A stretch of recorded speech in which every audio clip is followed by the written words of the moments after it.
Hello everyone and welcome back to the Unexplained Diaries. Here on this channel I share real-life encounters with beings from beyond the skies to help you unwind and drift off to sleep. Before we dive in, I would love to hear from you. Leave a comment and let me know where you're tuning in from. Now, find a comfortable spot, relax, and let's begin. I was driving east on Route 87 just past midnight, somewhere between Roundup and Grass Range. That stretch of highway is long, empty, and dark. No towns, no lights, barely any other cars. It was late September, cold enough that I had the heat on low and the windows up. I had a thermos of coffee in the passenger seat and an old country playlist running through my truck's Bluetooth. I wasn't tired exactly, but I was zoning out a little, just trying to make miles. That part of Montana is flat in some spots and hilly in others. You can see for miles when you hit the right rise, especially on a clear night like that. The sky was sharp with stars, like someone had punched holes in black paper. Not a single cloud. I remember I was passing mile marker 101 when I noticed something weird. The stars directly in front of me, just ahead over the road, started disappearing, not all at once. It was like someone was pulling a curtain across the sky, left to right. First a few, then a dozen, then a patch as wide as my windshield. I slowed down, thinking maybe some fog was rolling in or a thin cloud bank, but it wasn't that. There was no haze, no shift in temperature, and the stars around the missing section stayed clear and bright. I leaned forward over the steering wheel and stared up through the windshield. The shape that was blocking the stars wasn't visible exactly, it wasn't lit, but I could tell it was there by what it was covering. It was a void, a moving absence, like someone had cut out part of the sky and pasted over it with something perfectly black. It wasn't shaped like a plane or anything with wings, it was just flat, wide, silent, and slow. The radio cut out at that exact moment. Not gradually, just silence, then a beep, like when you hold the power button too long. Then it switched to the setup screen like it was fresh out of the box. Factory reset. No saved stations, no Bluetooth devices. Like someone had wiped it clean. I hadn't touched anything. I pulled over onto the shoulder. There weren't any other cars in sight. No taillights, no headlights coming up behind. I turned off the engine and stepped out, keeping the door open behind me. The only sound was the wind. Dry grass hissing along the ditch. No insects, no distant highway hum. Just me in the dark. I tilted my head back again, and the stars were still missing. The shape had stopped moving. It was just hovering, covering maybe a third of the visible sky above the road. No lights, no sound. It didn't feel like anything was watching me, but it also didn't feel like I was alone. Then, all at once, the stars came back. No transition. 1 second they were gone, the next they were back in perfect clarity, like flipping a light switch. I blinked a few times and waited, but nothing else happened. I got back in the truck and turned the key. The dashboard lit up like usual, but the clock had reset to 12, blinking. My phone still had signal, and when I checked the time, it said 12:46 a.m. I'd looked at the dashboard just before pulling over. It was 12:19 then. I had lost almost 30 minutes. I tried syncing the phone back to the radio, but the system didn't even recognize it. I had to repair the Bluetooth like it had never been connected. The entire system had been wiped. My contacts, playlists, even the name I gave the truck in the interface, gone. I drove another 15 miles to the next pullout, a little rest stop with a picnic table and trash bins. I parked and just sat there for a while, staring out across the prairie. Still no other cars, no planes, just darkness and silence. I kept looking up, half expecting something to block out the sky again, but it didn't. The only odd thing after that was the engine. It ran fine, but the idle felt different somehow. A little rougher, maybe. Like something had changed in how it handled, but I couldn't put my finger on it. I had the truck checked the following week. Nothing wrong, no codes thrown. I didn't tell anyone about it for a few days. Then I mentioned it to my brother, Craig, just casually. He's an electrical engineer in Helena. I figured if anyone would have an explanation for a wiped radio and 30 minutes of dead time, it'd be him. But all he said was, "Huh, that's weird," and changed the subject. A few nights later, I checked the truck again, just out of curiosity. I went through all the presets, looked for any saved history, nothing. But when I flipped over to AM, one of the buttons was still mapped. Just one. It wasn't something I'd ever saved. It was set to a frequency way off the normal range, like 1720 or something, farther up than I thought the dial even went. When I clicked it, all I heard was a faint whine. Not static, not a voice, just a low, wavering tone. It didn't sound like any station bleed or interference. It sounded almost patterned, like a signal that meant something, but not for me. I turned it off. Didn't touch it again. A few months passed. No more missing stars, no more blank skies. But I started noticing something with my phone. Random photos would appear in the camera roll. Black frames, like someone had taken a picture in a pitch-dark room. Always around midnight. I chalked it up to pocket taps, even though I keep the phone locked. One night, I went through the metadata out of curiosity. One of the black photos had a GPS tag. That wasn't unusual. But it didn't match where I'd been. It was 5 miles north, near an old dirt access road I hadn't been down in years. The timestamp was 12:31 a.m. on a Tuesday. I was asleep at home that night. I drove out there the next weekend. There was nothing to see, just gravel and fields and an old grain silo that had been rusted out for a decade. But when I stopped and stepped out of the truck, my ears started ringing. Not loud, not painful, just a steady pressure. I got back in and drove home. I haven't gone back. The truck still runs fine. No more wipes, no more missing time. But sometimes I'd drive that stretch of 87 and catch myself staring up at the sky too long, just waiting, watching. Every once in a while, I think I see something move up there, a shape that doesn't quite belong, but the stars don't go out. Not yet. I woke up at exactly 3:11 a.m. because of a sound I didn't hear so much as feel. It was this low humming, like standing next to a huge generator or transformer, but it didn't come from any one direction. It felt like it was coming from inside my chest. Not painful, not even loud, but dense somehow. I sat up thinking maybe it was a dream, but the vibration was still there, not the kind you get from a bass speaker. Deeper than that, lower. It stopped maybe 5 or 6 seconds later, just cut off completely. I looked around the room in the dark.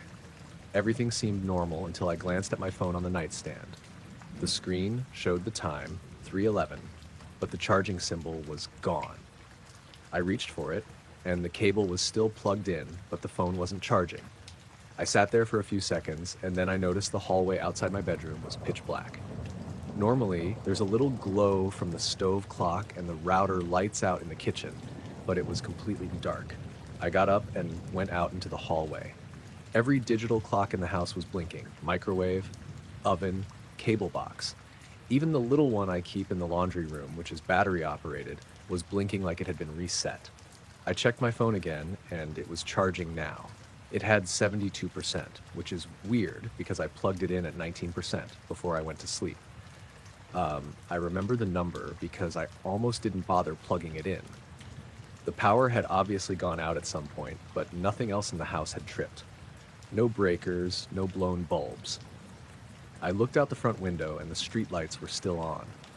The neighbor across the road has those cheap solar-powered walkway lights, and those were glowing too. I live in a small town outside Missoula, Montana. Quiet neighborhood, mostly older folks, not a place where weird things usually happen. I stood there looking out at the street for a while, thinking maybe a transformer had blown and reset some stuff without killing the lights completely, but I never heard anything like that before. And that humming, I don't know. It felt like it was inside the house, inside me, but left no trace. I eventually went back to bed, but I didn't sleep well. I kept waking up every hour or so, just feeling on edge. No more sounds, no more vibrations. Just that uneasy static in my chest like something was waiting. The next day, I asked my neighbor Wayne if his clocks had reset. He said no. His power had been fine all night, and his security camera didn't catch anything. He's retired and runs a bunch of little cameras off a DVR system. He offered to check the timestamp, but said there were no gaps or glitches between 3 and 4 a.m. Later that evening, I noticed something else. My thermostat had been bumped. It was set 4 degrees higher than usual. I don't remember touching it. I live alone, no pets, no one else with access. The weird thing was the override mode was on, like someone had manually adjusted it at the wall unit. It's one of those Honeywell smart thermostats, and I usually control it through the app. When I checked the app history, there was a gap in the logs. Right around 3 a.m., I didn't say anything to anyone else, just tried to brush it off. But 2 nights later, I woke up at almost the exact same time, 3:12 a.m., and felt that same vibration. This time, it only lasted about 3 seconds. I sat up, waiting for it to stop, and it did, just like before. I got up immediately, checked the clocks, and they were all fine. Nothing was blinking. But the room smelled faintly like hot electronics, like the scent you get when a laptop's been running too long. I went out onto the back deck and stood there for a bit. The air was cold and still, no wind at all. I kept looking up, scanning the sky for something, anything, but it was overcast and the clouds were too thick to see any stars. Then I noticed the porch light, which is motion activated, was still off. It should have triggered when I stepped out. I waved my arm at it, nothing. I even stepped off the deck and walked across the gravel. Still nothing. When I came back inside, I pulled the bulb from the fixture to check it. It wasn't hot, it wasn't even warm. But when I screwed it back in and flipped the breaker just in case, it worked again. It lit up immediately like nothing was wrong. That night, I fell asleep on the couch with all the lights on. It just felt better that way. Safer, maybe. For the rest of the week, nothing happened. No more humming, no strange smells, no electronic glitches. But then that Saturday, something new did happen. I went to grab dinner with a friend in town, Courtney, and when I got back to my house, the driveway security light triggered before I even pulled in. That part wasn't strange. What was strange was the notification I got on my phone. My smart home app had logged unusual movement at 3:10 p.m. and again at 3:11 p.m. from the indoor living room cam. When I checked the feed, it was just static. The whole minute was a solid gray fuzz. Then the footage picked up again, completely normal. No sign of anyone in the house, nothing moved or missing. I downloaded the clip and tried boosting the contrast on my computer. It didn't help much, but I noticed there was a moment, barely a second, where the static pulsed just slightly, like something passed in front of the lens, blocking the light. It wasn't shaped like a person or even an object.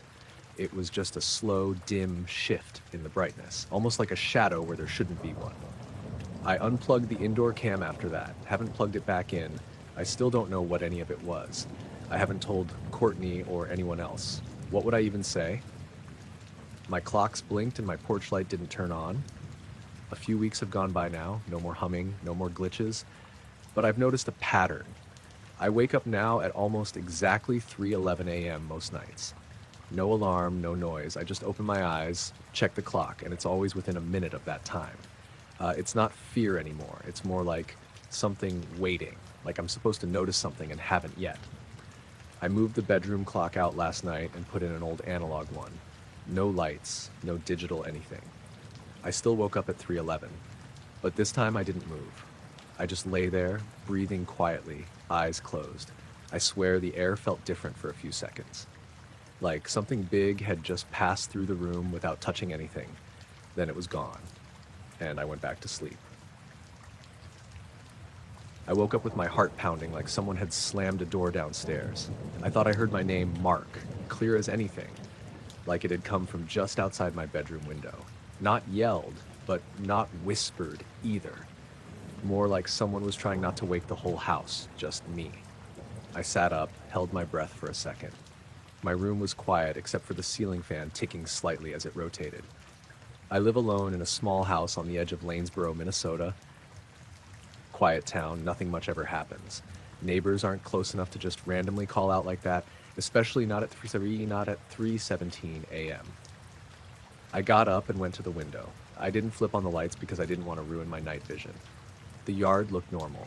Grass faintly silver in the moonlight. Nothing moving. But it felt off. I couldn't say why. The silence was heavy, like the way air feels before a storm, even though the sky was totally clear. I opened the window and leaned out a bit. "Hello?" I whispered. Nothing. I walked to the front door and eased it open, trying not to let the hinges creak. I stepped out onto the porch. The air was warmer than it had been earlier that night. Not muggy, just wrong. Like the temperature wasn't matching what my body expected from the look of the place. I reached up and lightly touched the porch light bulb. It was warm. Not hot, but definitely like it had just been on. Except I always turn that off before bed. and the switch inside was still flipped down. I even checked it again just to be sure. There was no one in the yard, no car driving off, no footsteps on the gravel. I stood there barefoot for maybe 2 minutes, just staring at the trees across the road. They weren't moving. No wind, no bugs chirping. That was the next thing that struck me. The total lack of sound. No crickets, no distant owls, nothing. It was like someone had muted the world. I ended up stepping into the grass to walk around a bit, thinking maybe someone was playing a prank or maybe a kid had wandered over from town. But I didn't see anything. I walked out past the mailbox and looked up and down the road. No cars, no people, and still no sound. Just the soft crunch of my own footsteps. As I turned back toward the house, something moved in my peripheral vision. Up, not sideways. I looked up fast, but the sky was empty. Except it didn't feel empty. I don't know how else to describe it. The stars were out, clear night, and I could see them just fine. Except in one spot. Not a cloud. Just a patch of sky where the stars looked faint, like I was seeing them through something semi-transparent. Heat shimmer, maybe? But it was too high up, too still. It didn't move like heat does. It was just there. A patch the size of a small car, maybe. Then it faded, and I saw the stars clearly again. I didn't move for a long time. I was scared to. Eventually, I backed up onto the porch and went inside. I locked the door, turned on the hallway light, and sat at the kitchen table. I must have sat there an hour, just listening. Still no bugs. Still too warm. Around 4:30, everything came back all at once. Crickets, wind, a distant dog barking, like somebody had hit unpause on the world. I went back to bed but didn't sleep. The next night, I stayed up late on purpose just to see if anything weird would happen again.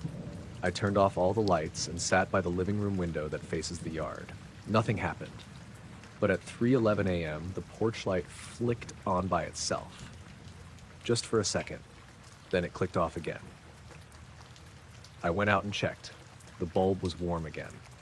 The third night, I brought out an old digital thermometer and stuck it on the porch railing.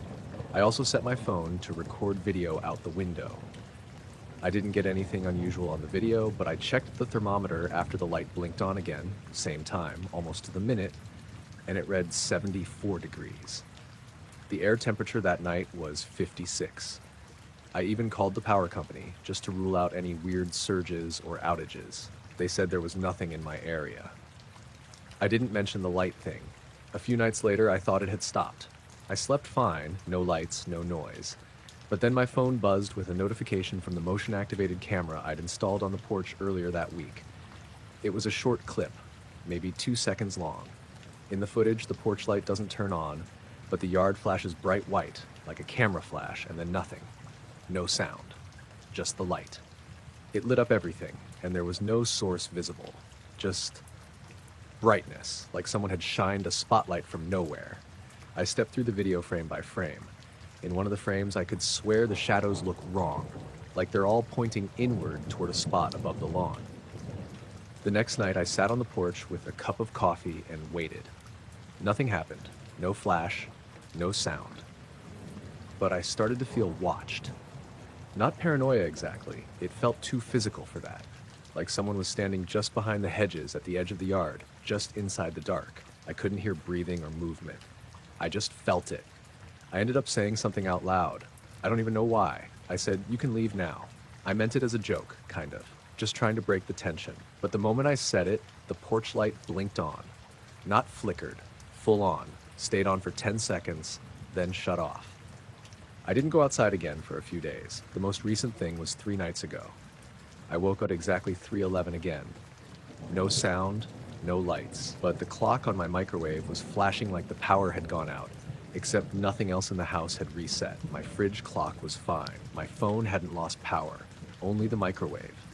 I walked into the kitchen to reset it and happened to glance out the window. In the reflection on the glass, I saw what looked like a light behind me, small, bluish. But when I turned around, there was nothing there. I looked back at the window, no light in the reflection anymore either. I didn't sleep the rest of the night. I started thinking maybe it was stress, maybe I was dreaming and not realizing it, but that doesn't explain the warm bulb, or the thermometer, or the footage. I haven't told anyone in town. It's small here, word gets around. People start talking. I don't want to be that guy. I replaced the porch bulb with a new one. Halogen. Different brand.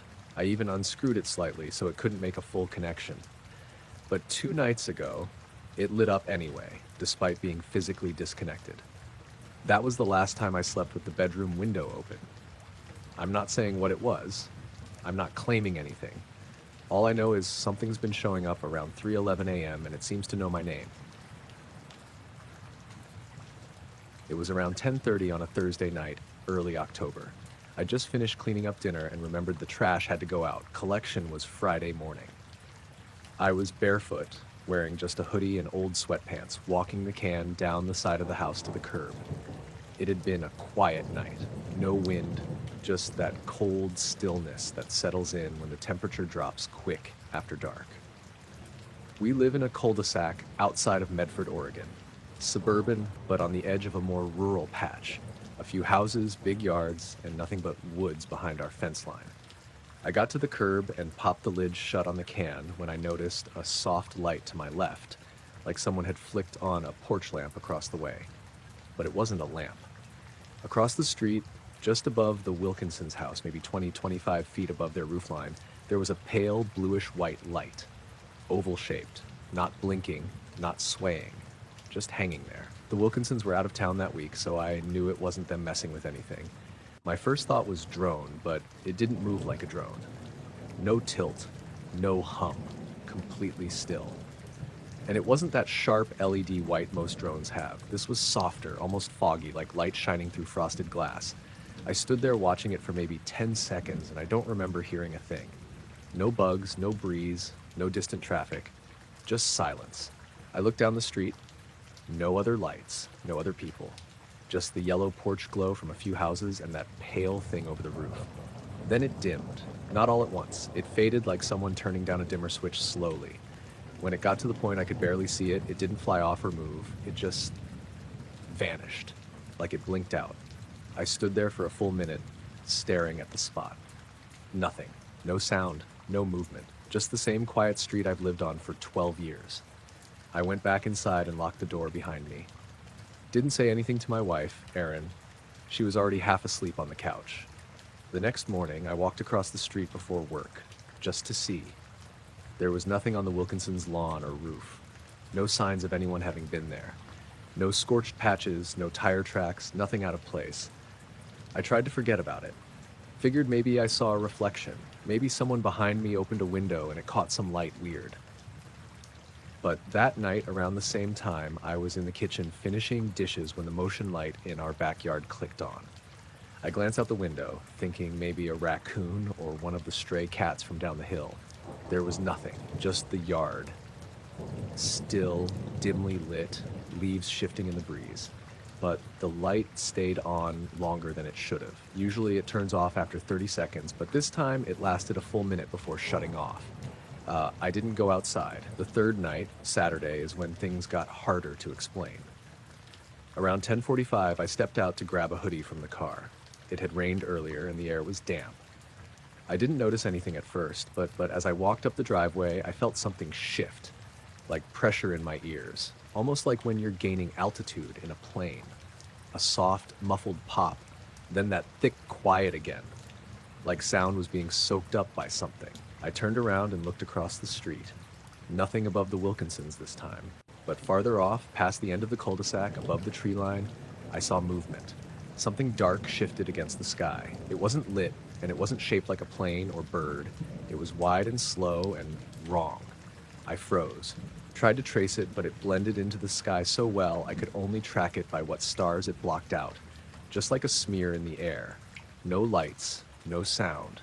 It floated past, maybe 200 or 300 feet up, heading east over the trees, and then I couldn't see it anymore. I stood there, hand on the driver's side door, until a car came down the street, headlights snapping me out of it. When they passed, everything felt normal again. Ears unpopped, night sounds returned, motion light didn't go off, nothing dramatic, but I couldn't shake the feeling something had just been here, watching. That night, I had trouble sleeping. Woke up at 3:17 a.m. on the dot. No sound, no dream, just wide awake. I lay there for a while, trying not to look at the window, not really sure why. The next morning, I checked the cameras. We have two. One doorbell cam, one mounted over the garage. Both record motion-triggered clips to a cloud account. I scanned through the feed from 10 p.m. to midnight the night before. There was nothing. Literally nothing. No clips, just a gap. It jumped from 9:53 p.m. to 12:12 a.m., like the system just didn't detect anything, which was weird because it should have picked up me going to the car or that passing vehicle. It always does. I checked the camera settings, all normal. Wi-Fi was solid, timestamp accurate. I even walked out to test it. The second I stepped into the frame, it recorded me just fine. I told Erin about all of it that evening. Not the first night, but the past two. The silence, the thing over the trees, the camera weirdness. She kind of brushed it off, said maybe I was overtired, maybe the software glitched, so I didn't press it. But I kept paying attention. A week went by with nothing. No lights, no motion triggers, no waking up at 3 a.m. Then on a Wednesday, I came home from work and something was off the second I walked in. The kitchen clock was flashing 12. Microwave 2. We hadn't lost power, nothing else was blinking. My laptop was still logged in, Erin's phone still charged. I asked her if she noticed the clocks. She just frowned and said no, said they were normal when she left for work at 7:30.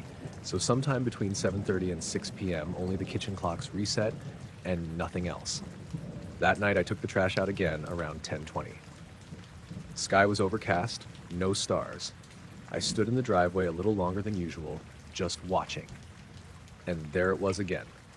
This time farther back, above the trees behind the Wilkinsons' property.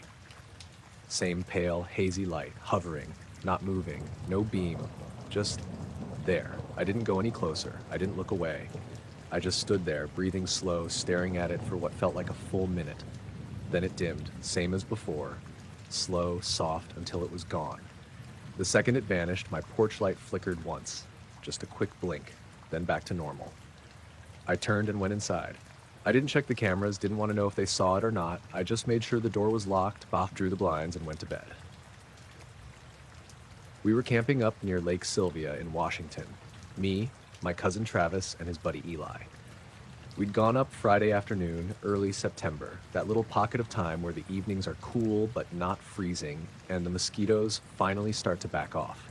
The spot was a few miles off the forest road, not a marked campground, just a place Travis had gone to a couple times with his dad when they used to fish. No cell signal, no ranger check-ins, just a little flat clearing by a stream with enough space for 2 tents and a fire pit made of piled rocks. The first night was normal. We cooked brats, drank cheap beer, watched the fire, talked about dumb stuff. It was dark as hell past the firelight, but nothing unusual. We all slept fine. The next night started the same way.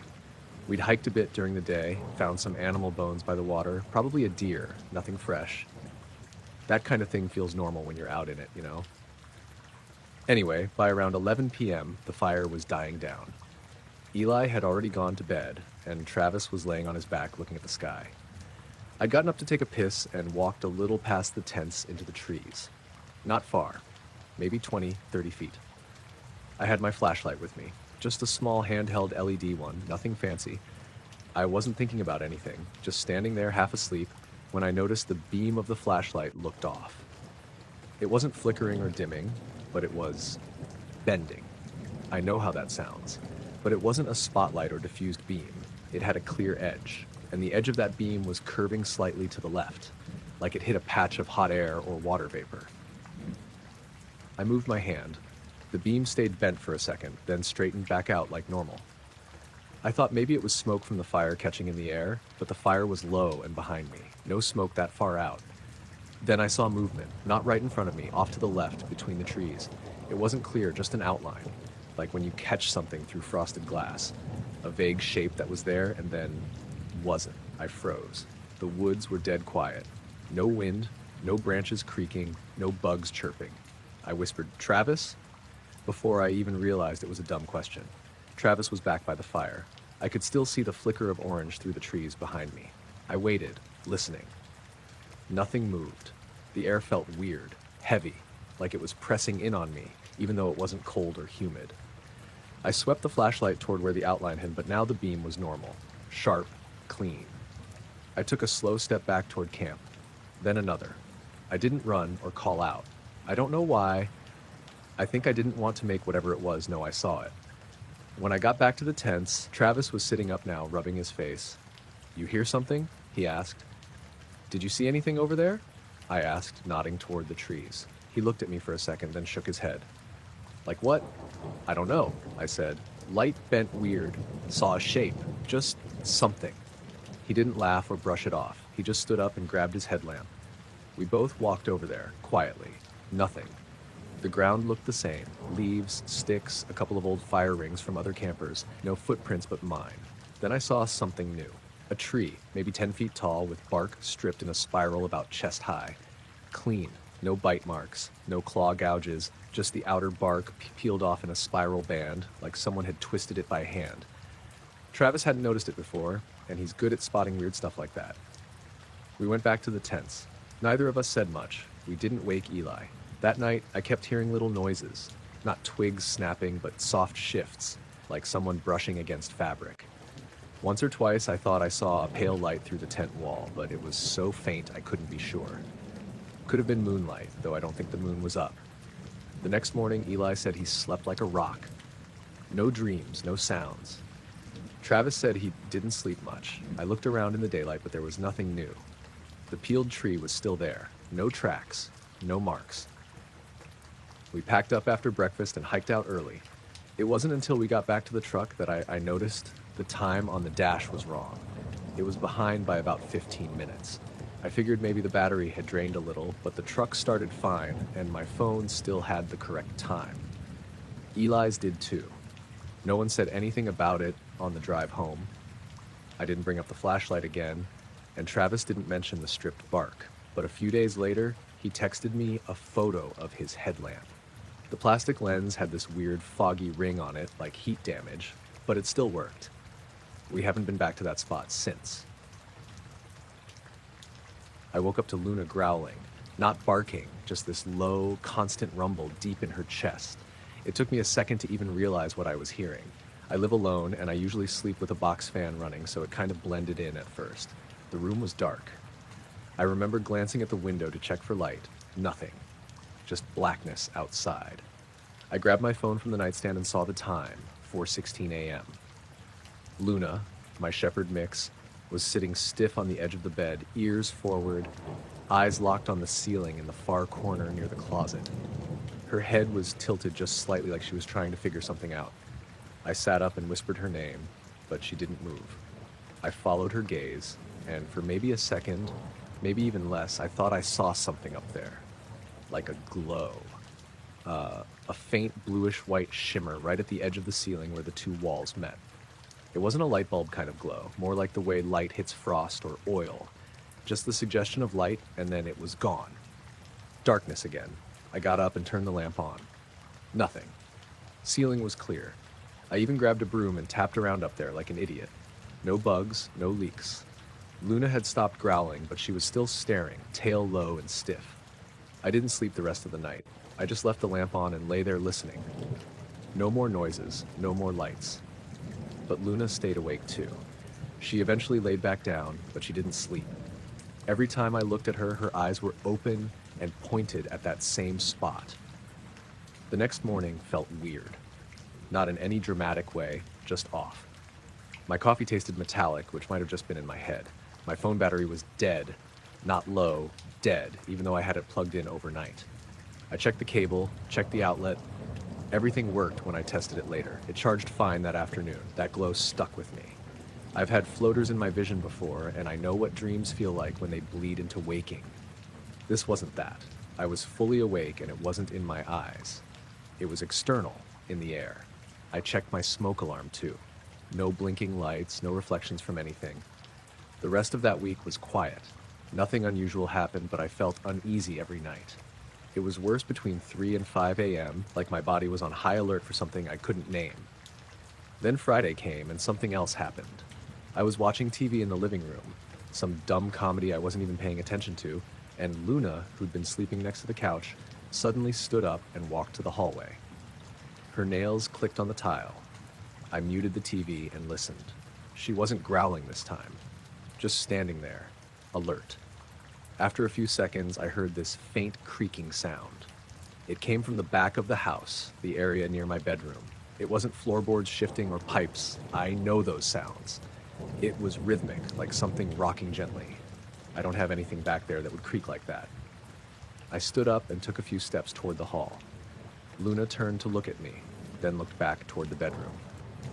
Her tail was down again. I didn't go back there. I just stood with my hand on the wall, listening. The creaking faded after a minute or two. I told myself it was wind, even though there wasn't any wind that night. I slept on the couch. Saturday morning, I checked the backyard first thing. The security light was off, no signs of animals. But the porch camera, the one pointed toward the yard, had a corrupted file. That was the word it used. Corrupted. The 4 to 5 a.m. block was just gone. Every other hour before and after was fine. I didn't know what to make of it. I started wondering if maybe the camera had picked up something that messed with the file. That didn't even make sense, but it kept circling in my head. That night, I kept all the lights on. At 2:30 a.m., I sat in the bedroom with my laptop and just waited. I didn't want to fall asleep. Luna was on the floor beside me, breathing slow, relaxed. At 3:42 a.m., she stood up fast and looked at the same corner of the ceiling again. I stared with her, holding my breath, and there it was. That shimmer, that faint, swirling glow, just barely there in the corner. It didn't move, didn't flicker, it just hung there like a stain in the air, the size of a dinner plate. No sound, no smell, no temperature change. I lifted my phone to take a photo, but the screen went white. Not a flash, just pure white. No camera interface, nothing. I tapped the screen and the power button, but nothing worked until I held it down and forced a restart. When it came back on, the time jumped from 3:42 to 3:58. No photo, just gone. Luna hadn't moved the entire time. She wasn't growling, just staring like she was hypnotized. When the glow vanished, again, it didn't blink out, it just faded. She turned and walked out of the room. I followed her and didn't go back in there that night. The next day, I had the ceiling inspected. There's nothing there. No wiring, no insulation issues, no moisture. I even took apart the lamp, thinking maybe something in the bulb was throwing a weird reflection. Nothing. I've been sleeping in the guest room ever since. Nothing major has happened in a few weeks now, but sometimes when I walk past my bedroom door at night, I feel this buzzing. Not a sound exactly, but a pressure in my chest. A tiny vibration under the skin. It always fades as soon as I move away. Luna won't go in there anymore. I've tried tossing a toy in, calling her, even walking in myself to show her it's okay. She just stands in the hall, ears back, whining softly. I haven't seen the glow again, but I get the feeling it's not gone.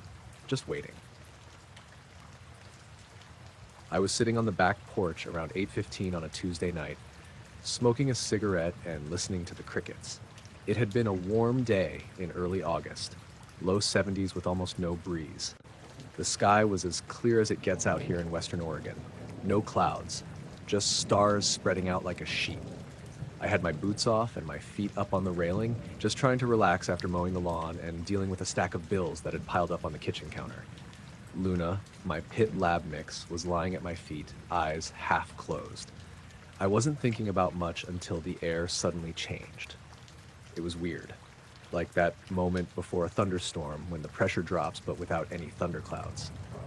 The breeze just stiffened, like someone closed a curtain on the air. Your ears feel it first, then your skin. That familiar subtle squeeze, even though the sky overhead was still pitch clear. Luna sat up and didn't growl, but she did stiffen. Ears forward, tail down but not tucked. I thought she heard something, but there was no sound. Quiet, like someone muted the world. Then the light showed up. Just above the treetops, maybe 30-40 feet up, there was this circular glow. Dim, not bright like a spotlight or headlights, more like a shallow white ring, like a halo floating in the air. It wasn't a perfect circle, a little uneven, but definitely round, and it moved smoothly straight over the yard. I didn't hear anything, no hum, no buzz, not even a whisper of noise, just that light sliding over the cedar trees and across my yard. I can't say how fast it was going, not slow, but not fast either, just steady. The kind of movement you don't really notice at first because it's so quiet and smooth. I stood up, putting my cigarette down in the ashtray, and watched it move. It passed over the roofline of my neighbor's house, old two-story with that faded gray siding, and continued on, heading northwest. There were stars all around it, no dark patch or distortion in the sky. The glow just sort of passed through their space. Luna didn't follow it with her eyes, but she stayed watching, head turned after it, not blinking much. When it got over the trees and was halfway to the ridge beyond town, it faded. Not a blink or a vanishing. More like the light got thinner, like someone slowly turned down a dimmer. In less than 4 seconds, it was gone entirely. I don't know why, but my first thought was to clap my hands once, like that would confirm it wasn't a trick of the eye. It didn't do anything. No echo, no sound, just me in the yard holding my breath. I checked my phone right away. Time was 8:16 p.m. I thought maybe I'd hallucinated or mistaken something else for light, but the moment I looked down at the screen, Luna walked up to me and nudged my ankle with her nose, like she wanted to be acknowledged or maybe just wanted me to move. I asked her if she saw it, and she just blinked slow, then laid down again, ears still forward but not tense. That was odd too. Usually, if she's spooked, she growls or circles, but she didn't. I went back inside, closed the door behind me, and turned on the kitchen light. The house felt too warm, a little muggy, even though it had been cool late in the day. I didn't hear any strange sounds, but the quiet from outside hung in my ears like the room itself was muted. I checked the backyard camera after dinner. It's one of those cheap motion-activated things I put up last spring because I kept hearing noises at night. Nothing. No motion triggered around 8:15. I rewound the timeline, hit play at 15-second intervals. The last clip was at 8:02, then the next was at 9:01. Nothing in between. I checked the power logs on the camera. No outage, no resets. Just a solid hour where it didn't register any motion. Not even an animal. That part bothered me more than the light itself. I tried to sleep, but I kept waking up, watching the ceiling fan, listening for any sort of hum or vibration. Nothing came, just silence. The next morning, I went out to the yard before work. The grass looked a bit trampled, like someone had walked through it from the neighbor's fence to the back corner near the woods. But when I looked closer, the blades were bent the wrong way, not pressed down by footsteps, just leaning strangely as if something had brushed past them from above. I walked around in the foggy light before sunrise, checking for prints, broken branches, anything.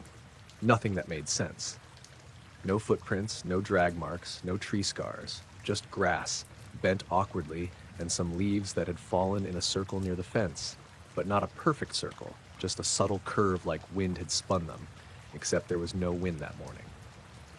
I tried talking to my neighbor Joe that afternoon.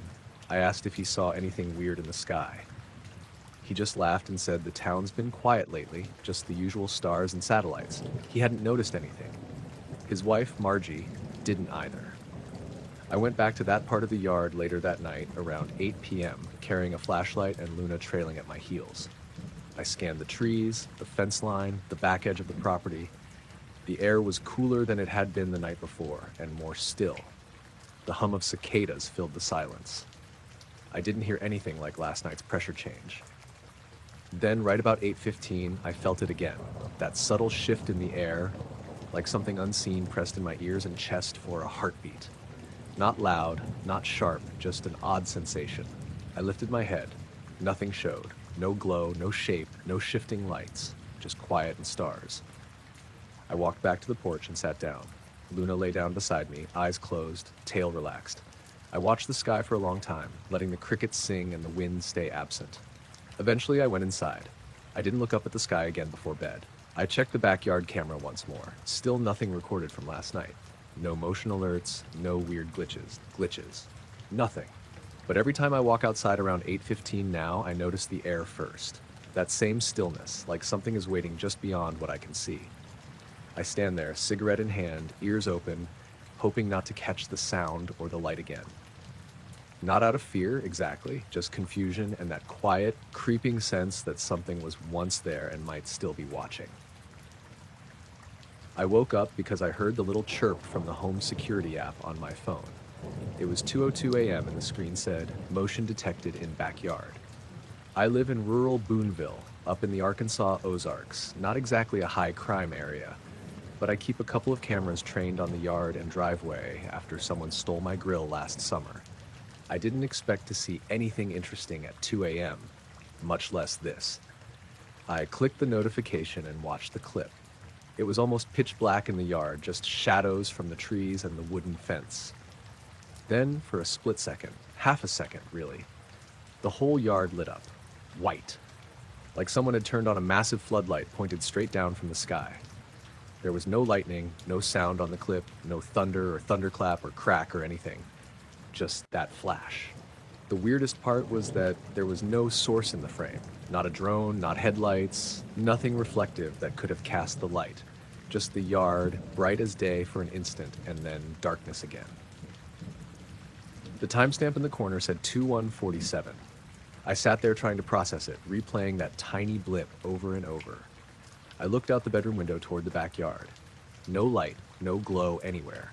Just the normal silhouette of the fence and trees against a cloudy night sky. I figured maybe one of the critters kicked something into the frame and triggered the camera's motion sensor for just that flash. But that didn't make sense. Motion clips usually show whatever moved, even in the dark. This was just light with no apparent cause. I got up, put on socks and slides, and walked toward the kitchen to get a glass of water. Luna, my black lab mix, followed me close, nose down like she was tracking a scent. I checked the second camera, the one pointed near the back door. Nothing. No motion frame at 2:01. No light. Just normal darkness until 2:03 when the next motion clip triggered because the wind rattled the porch steps. I went into the backyard with a flashlight. The air was cool and humid like it always gets in early fall. Fog was lying low along the ground, thin and creeping. The ground was damp where the sprinkler system had run earlier that night. I scanned the yard and the trees. Everything was normal, nothing out of place, no trampled grass or disturbed soil. I even checked the grill area, which was where the previous break-in stuff happened. Nothing, not even footprints, just ordinary darkness and shadows. I didn't sleep much after that. Every time I closed my eyes, I saw that white flash, like I was looking at it from the outside, not from the camera. In the morning, I showed the clip to my neighbor, Warren. He's an electrician by trade, used to CCTV and all that. He watched it with me in my living room the better part of breakfast. "That looks like a saturation clip," he said, pointing at the screen on my laptop. Camera sensors can do weird things with noise and bright spots. I asked him if a reflection or a passing car might have done it. He said no. There's no reflective surface in that yard that could produce that, and no light source off screen. Could be a sensor glitch, but half a second is odd. You don't usually get that clean global flaring from a random glitch. I nodded, but it didn't satisfy me. I knew what I saw, a flash of light, no lightning, no sound. It felt too real for a sensor error. That night, I left the porch lights on. At around 11:30 p.m., I stepped outside to take out the trash. The air was heavy and warm, like summer forgotten to quit. The crickets were loud, and a half moon hung low over the trees. I watched Luna sniff around the grass. She didn't bark, didn't flinch, just wandered, tail low, ears perked a bit. I noticed a flicker from the camera housing, a tiny green LED that blinked when it was recording. I looked up at the sky and thought I saw something, just beyond the tree line, a faint glow that didn't match any star. It wasn't a shape, not really, just this slight pale tint against the night. I blinked, and it was gone. I finished my trash chore and went back inside. That uneasy feeling in my chest stayed with me, like something had brushed past the edge of my awareness even without a sound. Later that night, around 1:17 a.m., I woke again. This time, my phone wasn't buzzing. I just woke up. I looked at the clock on my nightstand, just a dim red 1:17, and listened. The house was quiet. Even the old HVAC unit outside seemed silent. I reached for my phone out of habit and then realized the screen was glowing faintly on its own. I hadn't touched it, but the lock screen was lit up bright. I checked the time again. Same. It wasn't charging, nothing was going on, just lit. I turned it over and the screen went dark. I lay there for a long time, waiting. No noise, no lights, no notifications, just the quiet buzz of electric in the walls. Morning finally came. I checked the backyard camera again. There was another clip at 1:16 a.m., but this one was only half a second long, similar to the night before. I watched it and saw that same yard lit up, bright and white, but this time there was something subtle at the very edge of the frame, a slight shadow moving across the grass. It wasn't clear, more like a blur, just enough that I squinted and rewound it a few times. I showed that clip to Warren too. He just shrugged and said it might be noise from a low-light sensor reacting to nothing. But I didn't think it was just noise. There was something in that blur. Not a distinct shape, not a creature, not a person. Just movement that wasn't like the wind. A few nights later, I kept all the lights inside on and didn't check the cameras. I just tried to sleep through it. I woke at 3:02 a.m. to silence. I checked the porch light through my blinds. It was steady, same as before. No flash, no motion alert. It was peaceful. I fell back asleep. The next morning, I checked the footage. The camera by the fence logged motion at 3:01 a.m. Again, another half-second clip, same bright white yard. No sound, nothing visible except that flood of light. No blur this time. Just the yard, bright as day, and then nothing. I replayed that split second dozens of times. I cropped it, I adjusted contrast, I looked for any hint of movement, any sign of what could have caused that light. Nothing reliable. I talked to a couple coworkers about it later in the week. One joked about a satellite reflection. Another suggested a power grid fluctuation. They all had ideas. None of them fit what was in the video.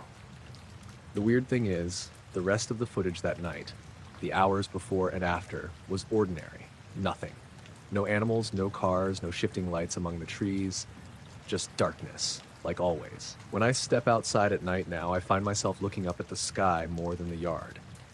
Not watching for flashes, not expecting anything, just checking the emptiness above.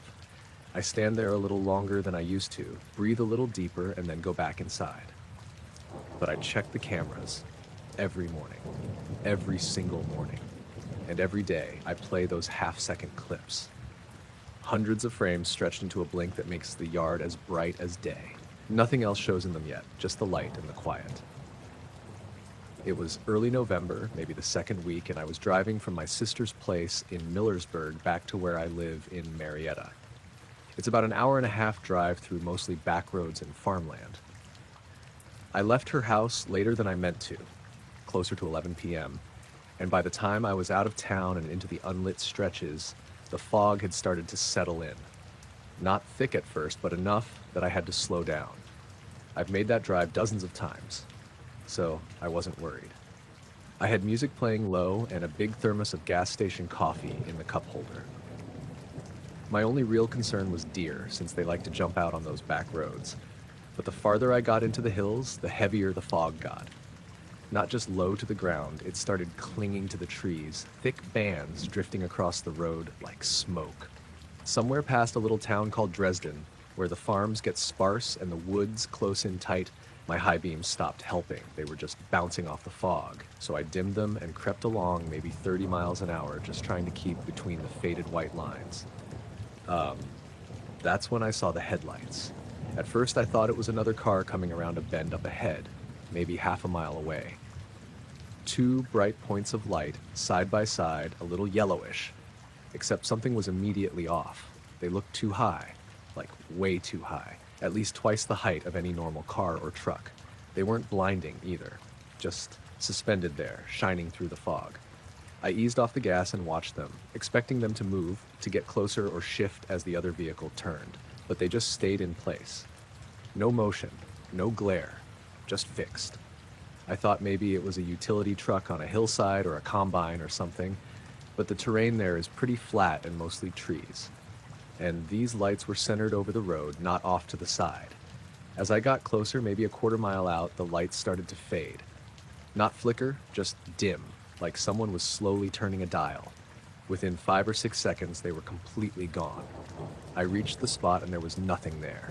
No car, no turnoff, no fence, no pole, just road and fog. I slowed to a crawl and stuck my head slightly out the window. The air was dead quiet. I even killed the radio for a minute. No engine hums, no night sounds, just silence and fog. I drove on. About 10 minutes later, I passed a barn I always use as a landmark. The roof's half collapsed and there's this old grain silo behind it. I remember looking at it, noticing how weirdly still everything was. Normally there's some motion, trees swaying, a raccoon darting across the ditch, something, but it all felt frozen. That's when my car made this hiccup. Not a full stall, but a quick dip in power. The dash lights dimmed, and the engine sputtered like it had choked on air. Then it caught again and kept running. I tapped the gas, heart racing a little, and everything seemed fine. I looked in the rearview mirror. Way behind me, maybe a few hundred yards, those same two lights were back. But now they were low, road level, still spaced like headlights, but too far apart to be a car. And they weren't swaying or bouncing like a vehicle on a country road. They were dead steady, not getting closer, just holding their place in the distance. I don't know why, but it made my stomach flip.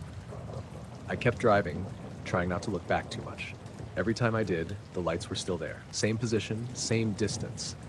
Not gaining, not falling back, just matching me. At some point, I hit a longer straightaway and decided to pull over. There's a gravel patch next to a field gate that I've used before. I figured I'd let whatever it was pass, see if it was some kind of farm vehicle with weird high beams. I pulled over and killed my lights, rolled the window down halfway.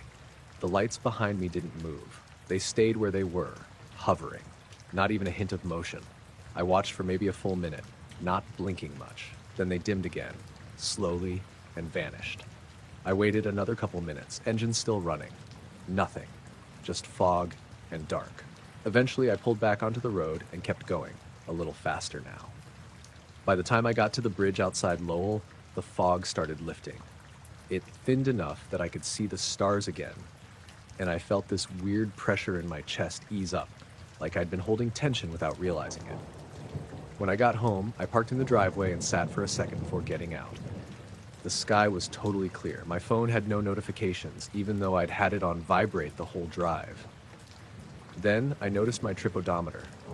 I always reset it before long drives. I know that road well enough to know it's about 86 miles from my sister's to my house. It reads 64.3. I went back through the route in my head, thinking maybe I'd turned somewhere or taken a shorter path. But I hadn't. There's really only one good way to get back. I even checked Google Maps afterward, same distance as always.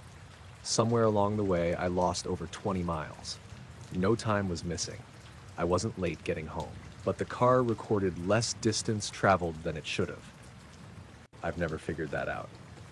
The next morning, I checked the car for issues, loose battery cable, wiring problems, anything that might explain the dash flicker or the trip meter. Everything looked fine. I asked a mechanic friend about it a week later. He said if the power dipped just right, it could reset some things temporarily, but it usually wouldn't affect the odometer. It hasn't happened again. But I don't drive that road at night anymore. Not alone. It happened last August, just outside of Bishop, California. I'd taken a solo trip up into the Sierras to camp for a couple days and get away from everything. I had a spot I liked about 2 miles up from Lake Sabrina, not too remote, but quiet enough that I wouldn't be bumping into other people constantly. No cell signal out there either, which was the point. I got in that afternoon, set up camp, and spent the evening walking along the ridge trail. It was hot during the day, but as soon as the sun dipped, the temperature dropped hard. By 9 p.m., I had a fire going, cooked some food, and climbed into my sleeping bag a little after 10. I couldn't sleep, not for any particular reason. It was just one of those nights where your brain doesn't shut up. So around midnight, I got up and walked out past the trees to this little rise where the view opened up over the basin. You could see all the way down toward the town lights in Bishop, a long, thin line of them way out on the flat. I sat on a boulder and looked up. Stars were incredible, crisp, tons of them, the kind of night sky you don't get unless you're hours from any city. The Milky Way cut across the sky clearly. I didn't have cell service, but I pulled out my phone anyway. I like taking long exposure shots of stars. I set it up on a small tripod and let it sit while I just watched. That's when I noticed something strange. There was this one bright star near the edge of the tree line, a little off from Orion's belt, kind of in that empty space below. I thought it might be Jupiter at first. Real bright, not twinkling much. But after a minute or two, I realized it wasn't staying still. It was moving. Not fast and not blinking like a plane, just sliding. Smooth and slow, right to left. I remember watching it and thinking it had to be a satellite, but the movement wasn't steady. It paused halfway across the patch of sky, hovered there, then kept going. but in a new direction, angled upward. I stared at it for probably 30 seconds, just confused more than anything. I tried to film it, but my phone wouldn't focus. The entire area of sky where the object was just stayed blurry. Everything around it, the stars, the horizon, even the tops of the trees, was sharp. But that one spot stayed fuzzy no matter how I adjusted. Then the screen went black for half a second and came back. I thought the phone crashed, but it hadn't. It was just like it had blinked. The object was gone. I looked up with my eyes and saw it again. Farther west now, higher up, almost straight overhead. I didn't see it move. It was just suddenly there, like it jumped. Then it started to drift again, this time faster, and the light faded gradually until it was gone. I stayed out there another 10 minutes. My phone never focused properly on that part of the sky again, and I gave up trying. When I got back to my tent, I realized the fire had gone out completely. Not unusual, but I always pile some wood nearby before turning in. The pile was gone, completely scattered, like someone had kicked it apart. I didn't sleep much. The next morning, I found something else that bothered me. I always set a little stack of rocks by the trail that leads down to the stream so I can find it in the dark. They were gone, not knocked over, just gone. No signs of them nearby, like they'd been moved.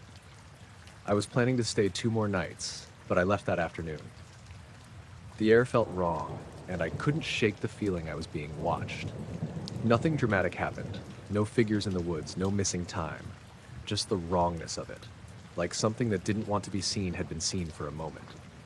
On the drive back to town, my phone suddenly got warm in my pocket, like uncomfortably hot. I pulled it out and saw the battery had dropped from 72% to 18% in maybe 10 minutes.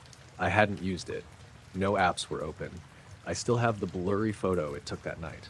Nothing special, just stars, trees, sky, and one patch that's smeared like someone took an eraser to it. It never focused right again after that, and I ended up replacing the phone a month later. I haven't been back to that ridge since.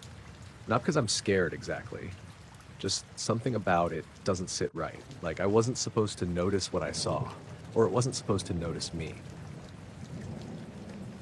I was out on Greer's Ferry Lake, just me and the boat, around 10 o'clock at night. Early September, still warm enough in Arkansas to fish comfortably after dark. The air had that heavy, damp feel to it, not stormy, just still. No wind, no bugs buzzing in my ears for once, and barely a ripple across the surface. I usually fish alone. I prefer it that way, quieter. Less explaining to do if I want to sit and do nothing for an hour. My name's Dennis, been fishing this lake since I was a kid. My dad had a little John boat he used to take me out in, and now I've got a flat-bottom tracker with a trolling motor and a little depth finder. Nothing fancy. It's all I need. That night, I was set up on the south end, near a cove past the bluffs. No one really goes out that far after dark. There aren't any campsites nearby, and most of the serious night fishermen stay closer to the boat ramp.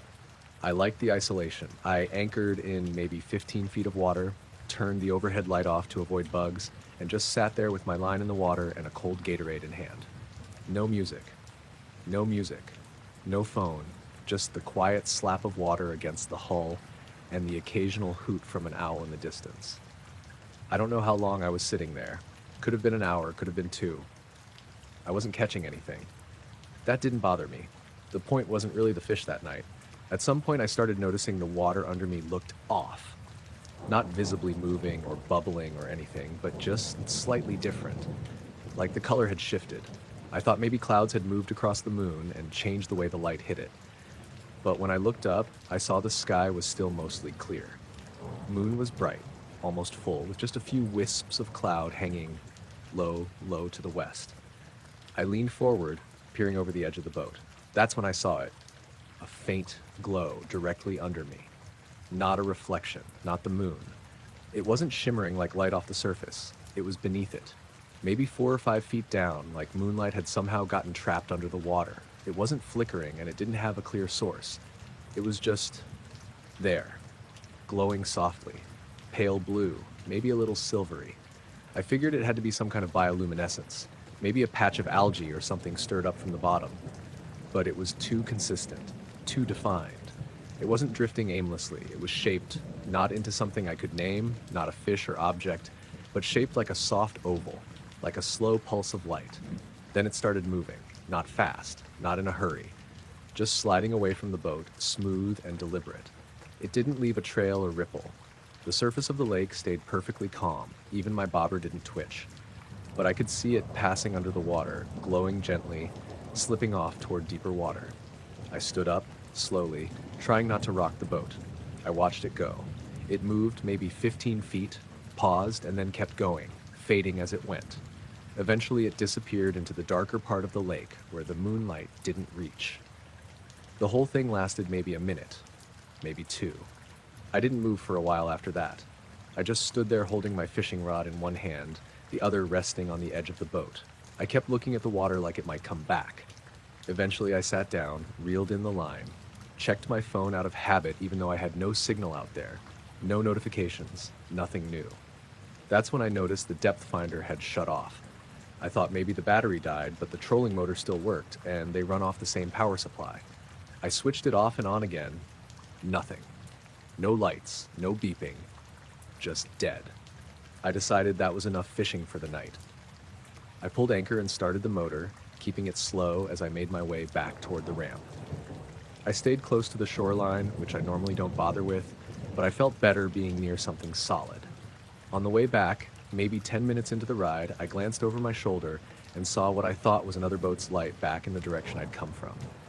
But it wasn't bobbing like a boat light should. It was hovering, just above the waterline. Pale, steady, and absolutely silent, I stopped the motor and cut the lights, let myself drift. It didn't move, just hung there, maybe a foot above the lake, maybe two. Hard to tell from that distance. Could have been 20 yards away, could have been more, but it was there. Then it slowly dipped down, touched the surface, and vanished. Not into the water, into nothing. Like it had never been there. I waited. Nothing. I turned the motor back on and made it the rest of the way to the ramp without stopping. When I got the boat back on the trailer and started heading home, I turned on the radio to kill the silence. The display on the dash read 12:44 a.m., but the trip back hadn't taken that long. I double-checked my watch. It said 12:01. My phone said 12:01. The truck's clock was the only one that said otherwise. And then, just as I was pulling into my driveway, it reset to 12:01, right in front of me. Just blinked off and came back. I didn't sleep well that night. My mind kept replaying the moment that glow slid under my boat and how the water never moved. I didn't go back out to that cove for a while. And when I finally did, a couple weeks later, I brought my friend Tyler with me. Just in case. I didn't tell him why. I just said the fish were biting better down there. They weren't. But I didn't care. I wasn't really there for the fishing that time either. It started around 2 a.m. I wasn't asleep yet.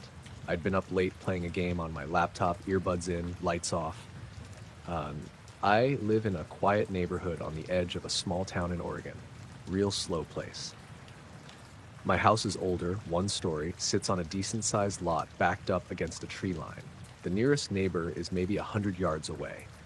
I only noticed the sound because I'd taken my earbuds out for a second to check my phone battery. At first, I thought it was just the fridge cycling on. A low, steady whirring sound, mechanical but smooth. It wasn't coming from inside though, it was outside, and it was above the house. That's what threw me. It was so faint I probably wouldn't have picked it up during the day, but at that hour, with everything dead quiet, it stood out. I stood in the middle of my living room, trying to figure out if it was a plane or maybe a neighbor's drone. But it didn't sound like either. There was no pulse or rise and fall, just this weird, almost artificial hum. Not loud, just present. I stepped outside onto the back porch. It was cold out, not freezing, but enough that I noticed. Clear night, the sky was full of stars. No clouds, no moon. I stood there waiting for the sound to change. It didn't. That's when I noticed the sky looked wrong. Not all of it, just a patch of stars directly above the house. The stars were visible, but they looked fuzzy, like I was seeing them through water or heat waves. I moved a few feet to the left, toward the edge of the porch, and the stars looked normal again. I moved back, and the distortion returned. It wasn't my eyes. I wear glasses, good prescription, and I even took them off to be sure. Same result. One spot in the sky where the stars didn't quite sit right. I stared at it, trying to focus. That mechanical hum was still going, still soft, but now I realized it was centered over that exact same spot. My first thought was that something was up there, something invisible maybe, and it was messing with how the light was passing through. I walked down into the backyard, not taking my eyes off that spot. As I moved, the distortion moved with me. Not in the sky, but in my angle. Like I was getting closer to the edge of whatever it was. The stars kept their shape outside the center, but right in that patch, they shimmered. Then, very slowly, the sound started to fade. Not all at once, but gradually. The same way a fan winds down when you unplug it, that kind of mechanical deceleration. And as the sound faded, so did the shimmer. The stars cleared up. The air felt lighter. It's hard to describe, but it's like pressure I hadn't noticed was suddenly gone. I stood there for a while, just looking up, wondering if anything would come back, but it didn't. When I went back inside, my phone's screen wouldn't turn on. Not dead, just black. I held down the power button, but nothing happened. I plugged it into the charger, and it vibrated once, but didn't boot. It stayed like that for maybe 5 minutes, then randomly came back on like nothing had happened. No restart screen. Just lit up to my home screen like I'd never turned it off. I checked the time, 2:24 a.m. I opened the front camera out of curiosity and aimed it at the ceiling. I don't know why I did that. Maybe just to see if anything weird would show up. Nothing did. The only other thing that happened that night was the porch light. It's motion activated. I didn't turn it on when I went outside earlier, but around 4 a.m. after I'd gone back to bed, it clicked on by itself. I know because I saw the glow under the curtains. No movement. Nothing on the camera footage. But the light stayed on for the full cycle, like something had passed by slow enough to keep it triggered for 30 seconds. I didn't go check. The next day I looked up local weather data and flight paths. No scheduled aircraft were overhead at that time. No wind. No atmospheric conditions that would explain the shimmering. And the house power had stayed on the whole time. No flickers, no resets. Just the phone acting strange and the weird distortion above the roof. I've stayed up a few nights since then, just watching the sky. I haven't heard the whirring again.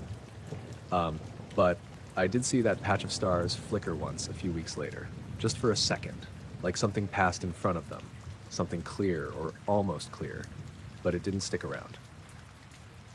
I woke up feeling hot. Not sweaty, just like the air itself was warmer than it should have been. I don't usually sleep with the door shut, but that night I had. I remember because the latch had stuck earlier and I had to yank it to get it to close. So when I opened the door and walked out into the hallway, I noticed the temperature change immediately. The rest of the house was cool. Not cold, just normal for early winter in Oregon. I went to the thermostat just to check. It read 67, same as always. Nothing was running, no heater, no vents blowing. I stood there for a second, rubbing the back of my neck, then padded back into the bedroom. Still warm. Not humid, not dry, just weirdly, noticeably warm. I looked at the window. My bed is right under it, and the blinds were pulled up halfway. Outside, the backyard was quiet and still, no wind, no sound. But the air above the grass looked off, wavy, like the shimmer you see above asphalt in the summer. Heat distortion, but just in one spot, maybe 10 feet out from the window, a wide patch of it hovering a foot or two off the ground. I pulled the blinds up higher and leaned closer. My window doesn't have a screen, just an old wood frame and a pane that sticks sometimes. I didn't open it. I just stood there watching the distortion. It wasn't moving. It just hung there almost perfectly still, and it was dead quiet. No bugs, no wind, no night sounds at all. I live in the suburbs, so there's always some kind of distant hum. Traffic, a neighbor's TV, something. But it was like someone hit mute. I stood there for maybe a full minute. Then I grabbed my phone and tried to take a video. As soon as I lifted it, the phone screen glitched. Not a freeze, more like static fuzz, like the screen was struggling to focus or display anything at all. The camera app crashed twice. The third time, the image loaded, but everything looked a few seconds behind, like it was buffering real life. I turned the camera to myself to test it, and that was fine. But when I aimed it at the window again, it went black. Just a black screen with the faint edge of my windowsill at the bottom. I backed away a little and watched with just my eyes again. The shimmer was still there. It hadn't moved at all. I looked up, trying to see if there was anything above it, but the sky was clear. Stars were visible. No clouds, no planes, nothing. I'm not near any airports. I stood there a little longer, kind of frozen, not sure what I was even waiting for. Then the bedroom light flickered. Just once, a quick dim and return. But I don't sleep with the light on. I hadn't turned it on. I looked over, the switch was still down. The light had just blinked by itself. I grabbed the baseball bat I keep by my dresser and stepped back into the hallway.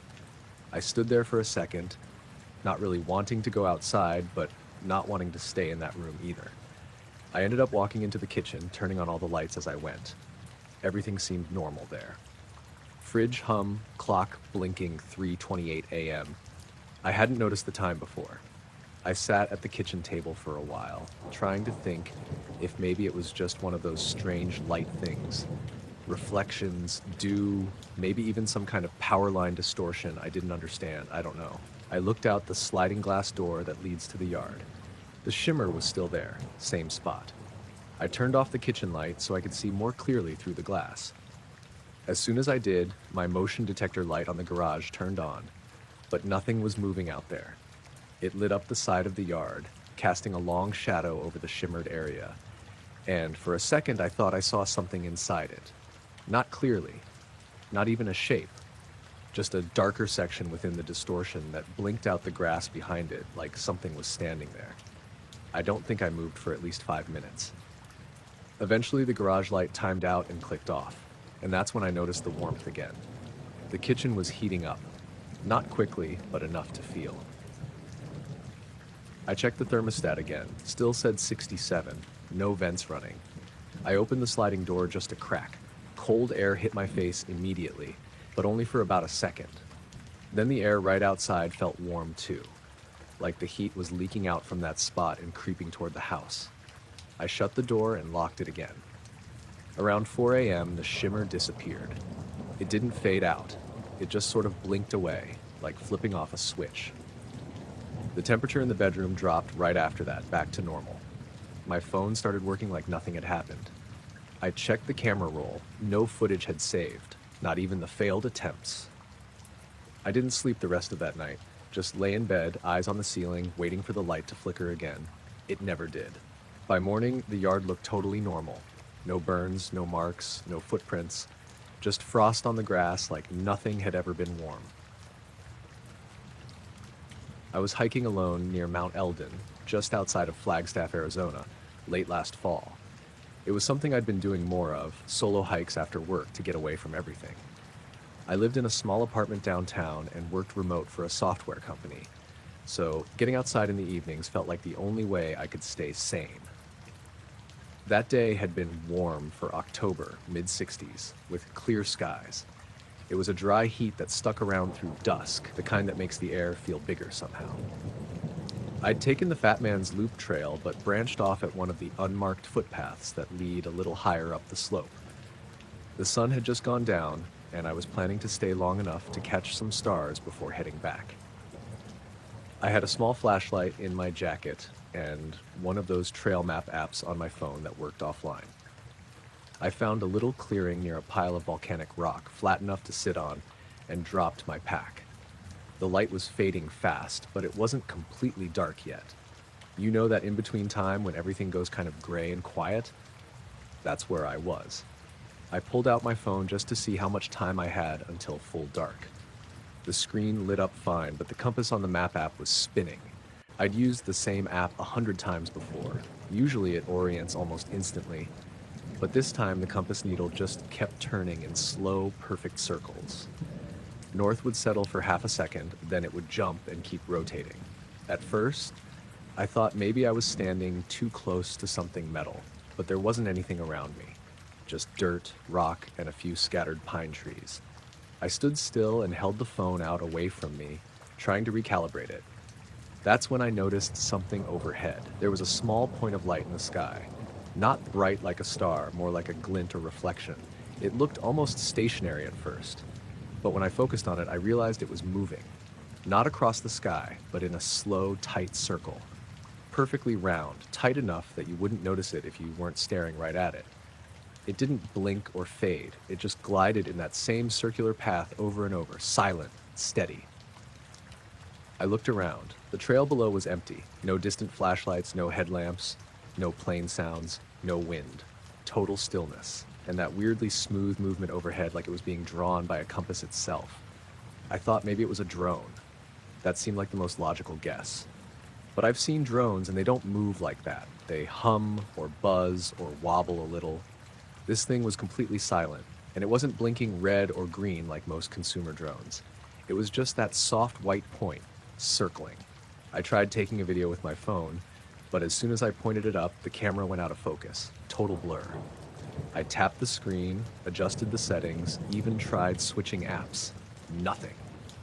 Every time I aimed it at the sky, the image warped like a heat haze. The compass was still spinning. I went into the phone's sensor settings, and even the gyroscope reading was bouncing slightly, like it couldn't lock into position. I stood there for a few more minutes, like holding perfectly still. That light didn't stop circling, it didn't move away, it didn't fade, just kept going around and around in the exact same spot.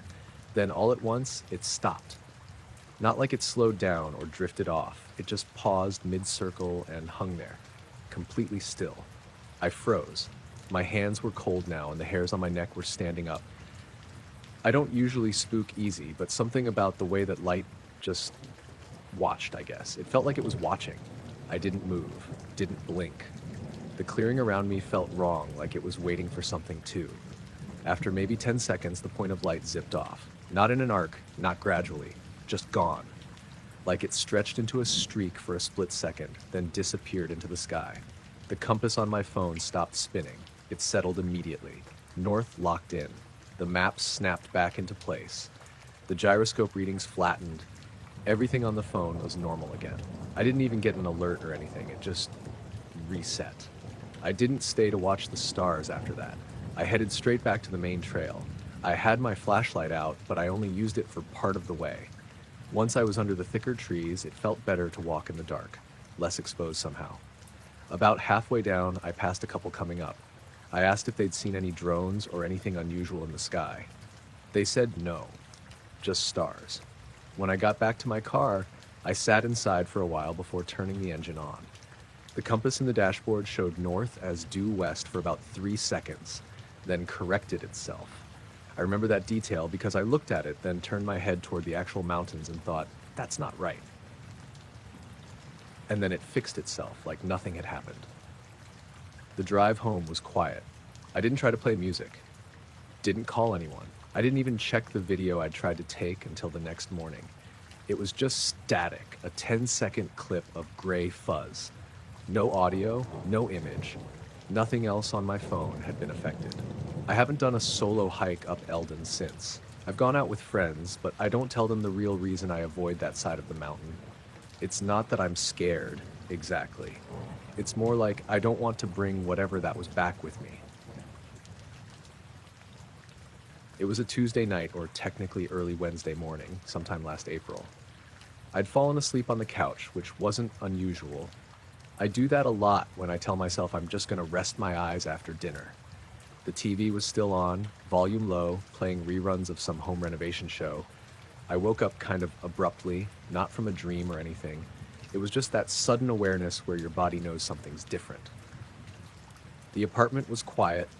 No cars outside, no hum from the fridge, nothing.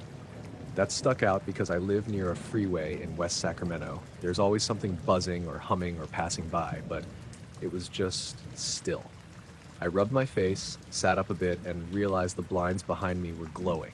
Not like sunlight, not like headlights either. It was faint but steady, pale, kind of bluish white, like the color of a phone screen turned way down in a dark room. It wasn't bright enough to light up the whole place, but enough that the slats of the blinds were clearly outlined on the opposite wall, even though it was well past midnight. I assumed at first it was just a weird passing car with bright LEDs, maybe someone parked with their brights pointed at the building. I live on the second floor though, so that didn't really add up. I turned and looked toward the window, but something weird happened when I tried to focus through the slats. My eyes wouldn't adjust. The glow faded slowly, not like something moved away, but like the light had never really been there at all. It just sort of thinned out until I was left staring at normal darkness. But my eyes kept straining, like they were coming off a camera flash, except I hadn't seen anything directly. My pupils felt slow to respond. Everything in the apartment looked oddly dim, even with the TV still on. I got up and pulled the blinds open all the way. The sky was completely clear. No clouds, no haze, nothing blocking the stars. But even though I could see the stars, something felt wrong about them. They weren't as sharp as usual, like I was looking through a layer of distortion, even though my window was clean. I leaned closer and opened the window itself just to be sure. The air was cool, normal, nothing smelled off. That's when I noticed the neighbors' wind chimes weren't moving. They hang from a little awning on the building across the lot, and normally they're always tinkling, even just a little. But they were dead still, like the air wasn't moving at all. I stuck my head out farther to get a look around the complex. Everything was dark. Not a single porch light on, not even the usual dull yellow from the laundry room window downstairs. Just darkness and this weird, faint, shimmering quality in the air. Almost like heat waves, but it was maybe 53 degrees out. Then I saw the porch light across from me blink once. Fast, like a camera flash, and then nothing. Just a quick pulse. No sound with it. I closed the window and walked through the apartment, turning on a couple lights. They came on, but they looked off, like they were dimmer than usual or tinted slightly. I opened the fridge just to check, and even the light in there seemed strange. Not burnt out, just weaker somehow. I checked my phone. It was on, battery around 60%. No alerts, no missed calls. I opened the camera and tried pointing it out the window. The screen stayed black, even though I was clearly pointing it at a lit-up street. I turned it to face inside, and it worked fine. The second I pointed it out again, just black. Then it froze. Not the whole phone, just the camera app. The button stopped responding. The image was stuck. I tried to close it and open it again. Same result. I shut the phone off and just stood in the middle of the living room. The silence was thick now. Not just no noise. It felt like there should be noise, but something was suppressing it, like being underwater. About a minute later, I heard something very faint. A low, pulsing hum. Not loud, not even consistent. Just there, like it was happening just at the edge of hearing. I pressed my ear to the wall to see if it was coming from the neighbor's apartment, but it didn't change. It didn't get louder or shift direction. It was everywhere and nowhere at the same time. I turned off all the lights again. I don't really know why. I think I felt exposed. Even though my blinds were closed again, I didn't want any light coming out. I sat back down on the couch and tried to focus on the TV, but the screen looked off too. The colors were muted, and the sound had a slight delay, like it was running half a second behind. Suddenly, every hair on my arm stood up. You know that feeling when someone walks into a room behind you, even if they're completely silent? That was what it felt like, except it wasn't inside the apartment. It was just outside the window. No footsteps, no shadows, just the unmistakable sense that something was there, just beyond the glass. I didn't look right away. I stayed completely still. My heart was going nuts, and I was trying to convince myself it was nothing. A raccoon, a drunk neighbor, a trick of the light. Then I heard the softest thud, like a single footstep. Not on the balcony, on the wall, as if something had landed lightly on the outside and pressed against it. I finally turned my head and looked. There was nothing, no movement, no shadow, just the same dark street and distant lights of the highway beyond. But again, it took my eyes longer than it should have to adjust, like the sky was darker than it had any right to be. The hum came back, a little stronger now, and this time, I felt it in my chest, like a deep bass note. Not painful, but unnerving. It only lasted maybe 10 seconds, then faded out like it had been turned off. Immediately after, the porch lights across the complex flicked on all at once. Every single one. Then, within 3 seconds, they turned off again.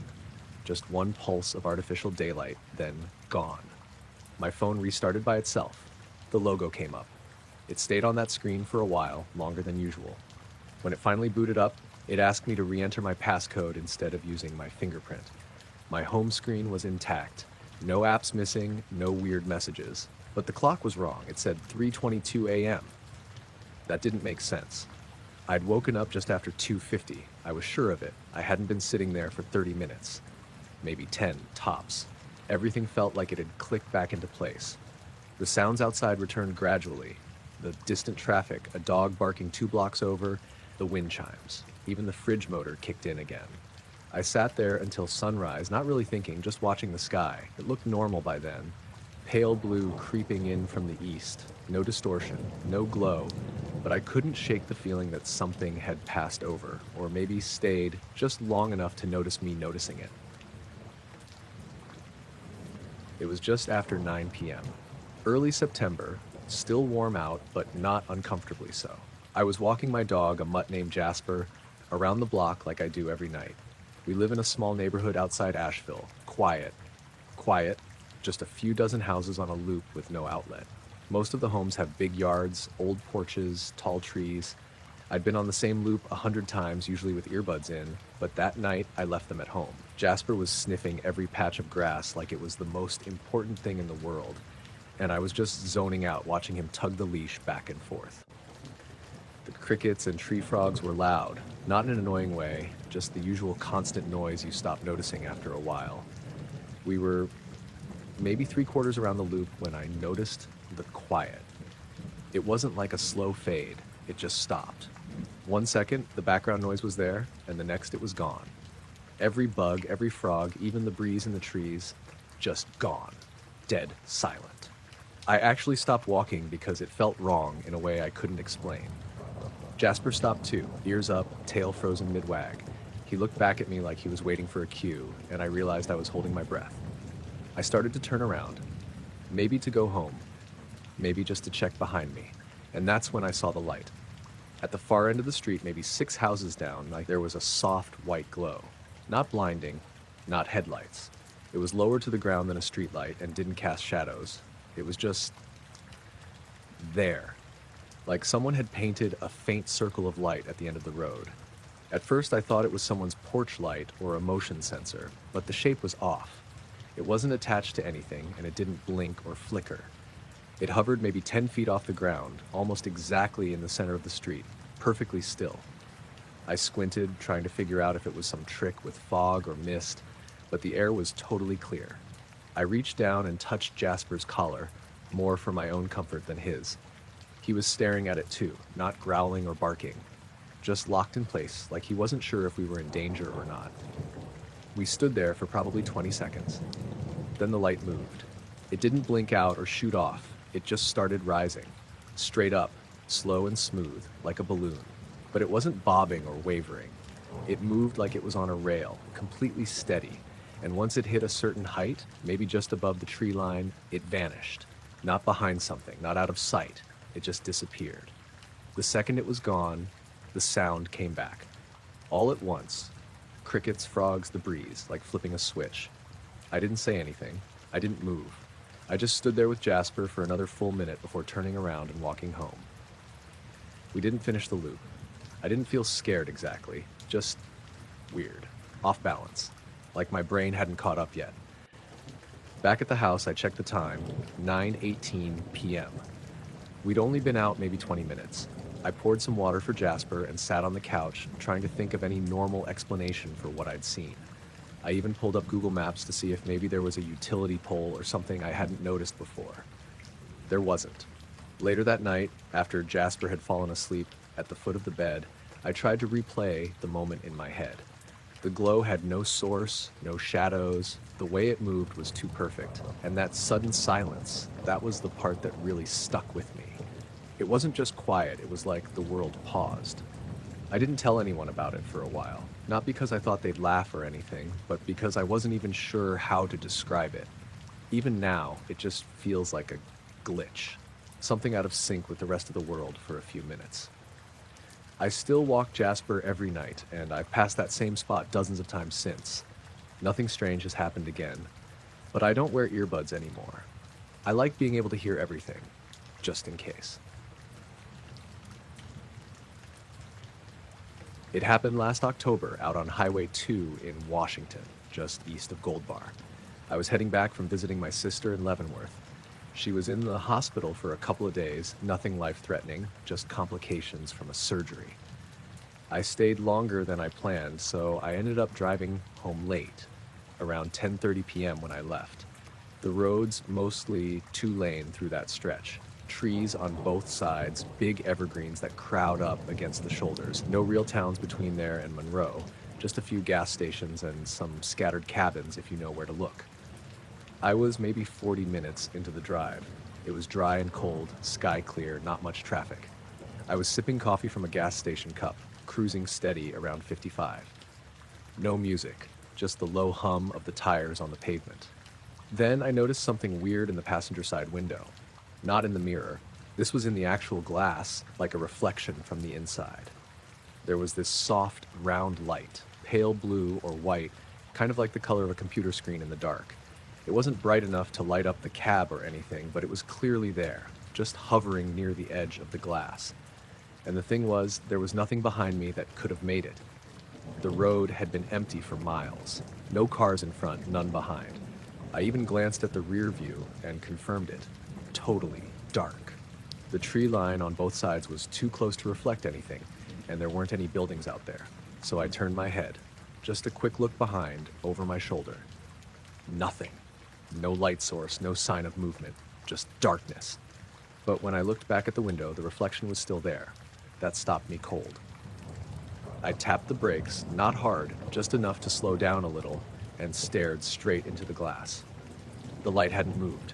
It looked like it was hanging just behind the car, maybe 4 or 5 feet up and off to the right, but I couldn't see it outside. Only in the reflection. That really messed with my head. I rolled the window down. Cold air came in. The reflection vanished.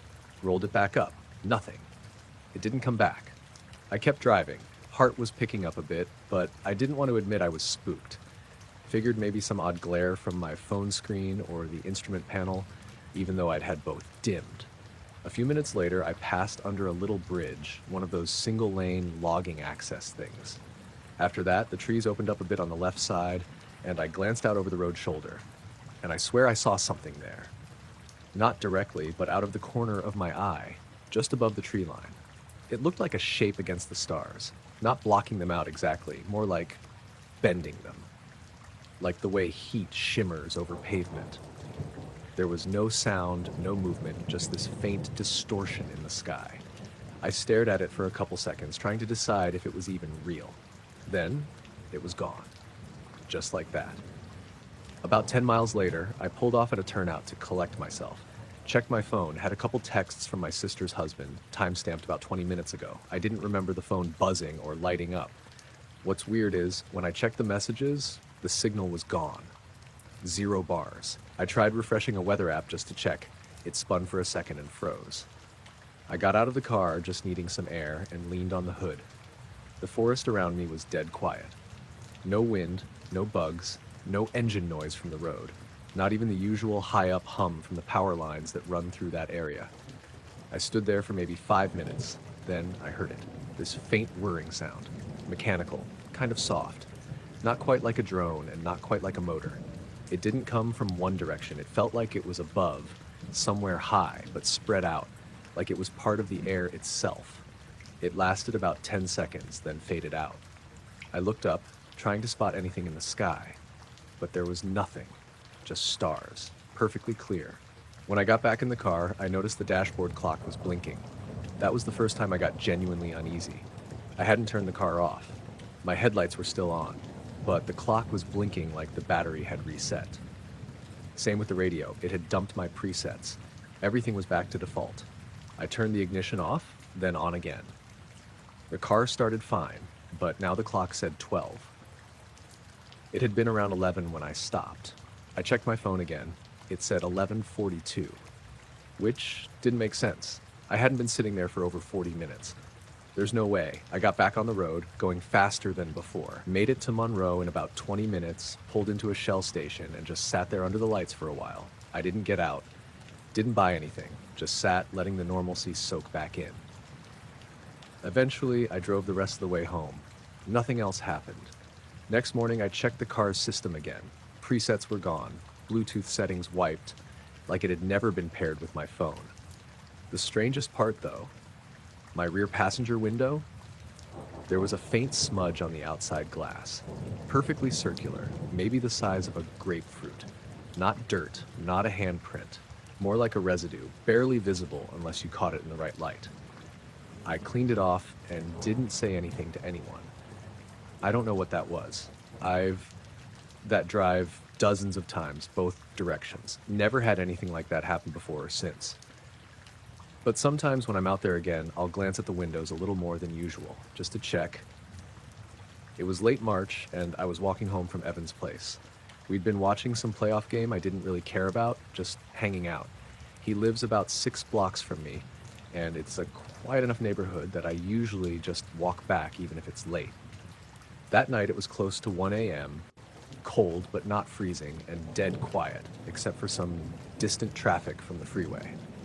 I was halfway down Ashby Lane, right by the park where the sidewalk cuts between a line of pine trees and a little drainage ditch. No one else around, not even cars. I had my hands stuffed in my jacket pockets, head down, not thinking about much. Then all of a sudden, I got this, pull. Not a noise or a flash or anything obvious, just this weird sensation like a hand nudging under my chin, making me look up. I stopped walking without even realizing it. And right then, just as my eyes lifted past the rooftops, I saw a light in the sky. It was dim, like maybe the brightness of a distant star, but closer, way closer. I knew it wasn't a plane or a helicopter because it wasn't blinking or moving.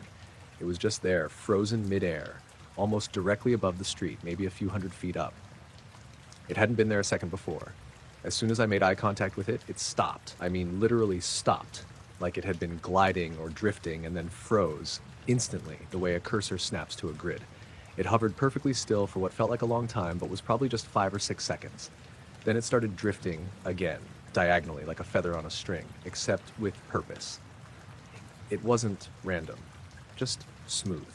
It didn't blink, didn't hum, didn't make any sound at all. The air was totally still. I stayed rooted there, following it with my eyes as it moved across the sky, sliding out toward the eastern edge of the neighborhood. It passed over the park, over the elementary school, past the trees, and then just faded out. Like not zipped away or blinked off, just slowly dimmed until it wasn't there anymore. I didn't move for a good 30 seconds after that. My ears were ringing, but not from a sound. It was like the pressure in the air had shifted while the thing was there, and when it was gone, everything snapped back to normal. I finally got my legs working and started walking again, a little faster this time. I pulled my phone out to check the time and saw the screen flicker. Not fully on or off, just this quick pulse of static like an old TV. It only lasted half a second. After that, everything seemed fine, but I noticed the battery percentage had dropped from 72% to 58% in just a couple minutes. I turned down Sycamore, 2 blocks from my place, and kept glancing up, half expecting the light to come back. That's when I saw someone standing on the edge of their lawn, motionless, just standing there, facing the sky. I slowed down. It was a man, maybe mid-50s, bald in a zip-up hoodie and pajama pants. He wasn't holding a phone or anything. He didn't even seem to notice me. He just stood there, staring upward, eyes wide. I followed his gaze, but didn't see anything in the sky. Just stars. I hesitated for a second, then said, "You okay, man?" He didn't answer, didn't even blink. After a few more steps, I looked back and he was gone. Not like he'd turned around and walked away. I mean, gone. The lawn was empty, the porch light still on, door closed. I hadn't heard a door shut. I didn't hear footsteps. Just gone. I made it home and locked the door behind me, which I never usually do. I pulled all the blinds closed too. Sat on the edge of the bed for a while, still wearing my jacket, and opened the weather app on my phone to see the wind speeds and cloud cover for earlier in the night. Everything was normal. I tried to sleep, but kept replaying that frozen moment in my head, the way the light stopped when I looked at it, like it had been waiting for me. Around 3:20 a.m., I finally drifted off. My dreams were weird, silent and bright, but I couldn't remember any of them clearly the next morning. When I woke up, the only unusual thing was that my phone's compass kept spinning slowly in one direction whenever I opened it. Not jerking around like when you're inside, just this steady rotation that didn't match where I was facing. It stopped doing that later in the day. I didn't tell Evan. I didn't tell anybody. There's nothing I could say that wouldn't sound like I imagined it or dreamed it or saw a drone. But I've seen drones. I've seen satellites, planes, weather balloons, all of it.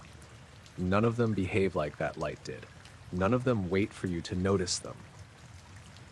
We lost power around 9:45 p.m.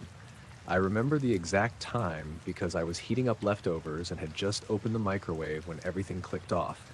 Microwave, fridge hum, ceiling fan, all of it. I live in a suburb outside Knoxville. Not rural, but not fully built up either. Houses are spaced out just enough to give everyone a bit of yard and a sense of privacy. The kind of neighborhood where most people wave but don't really talk. I rent a little two-bedroom at the end of a cul-de-sac. Nothing fancy. That night was cold, mid-February, but not snowing. Just damp and still, one of those nights where you can see your breath but the air feels heavier than it should. There was no wind. Everything was quiet in that muffled winter way. I stepped out onto the porch with my flashlight to see if anyone else had lost power. The whole street was dark. No porch lights, no TVs flickering behind windows, no street lamps. Even the neighbors across the cul-de-sac, the Arlands, who always have their Christmas lights up way past January, were dark. I wasn't worried at first. Stuff like this happens a couple times a year, usually back on in an hour or two. I went back inside, lit a couple candles, and texted my buddy Nate, who lives on the other side of the neighborhood. His power was out too. I sat on the couch with my hoodie pulled tight and scrolled my phone until the battery got low. Maybe 20 minutes later, I looked out the window again. Just killing time, I guess. That's when I saw the glow. It wasn't bright. You wouldn't notice it unless you were really looking. But one house, about 4 down and across the street, had a faint light inside. I'm not even sure I'd call it light exactly. More like the kind of glow you see from a turned-off TV that's still plugged in, that low residual hum of a screen. It came from the whole house, though. Not just one window. The front-facing side sort of pulsed. Not visibly. I mean, the light didn't brighten or dim, but it felt like it had a rhythm, like it was breathing. I stood there staring through my front window, trying to figure out if they had a generator. But if they did, I didn't hear anything. No hum, no vibration. The rest of the block was dead quiet. After a couple minutes of watching, I slipped my boots on and walked out to the edge of my driveway. Everything else was pitch black. Trees, sidewalks, cars, all swallowed by darkness. Except that one house, still glowing faintly. It belonged to an older guy named Dennis. Lived alone, maybe late 60s. We'd only spoken twice. Once when his dog got loose, and once when I helped him shovel his driveway last winter. Always polite, kept to himself. I walked halfway up the street, trying to get a better look. The closer I got, the weirder it felt. It wasn't that the house looked lit from within. It was more like the windows themselves were emitting a kind of backlight. Like there was no source of light inside, but the glass had this soft haze to it. I stopped at the curb and just stared at it. Nothing moved.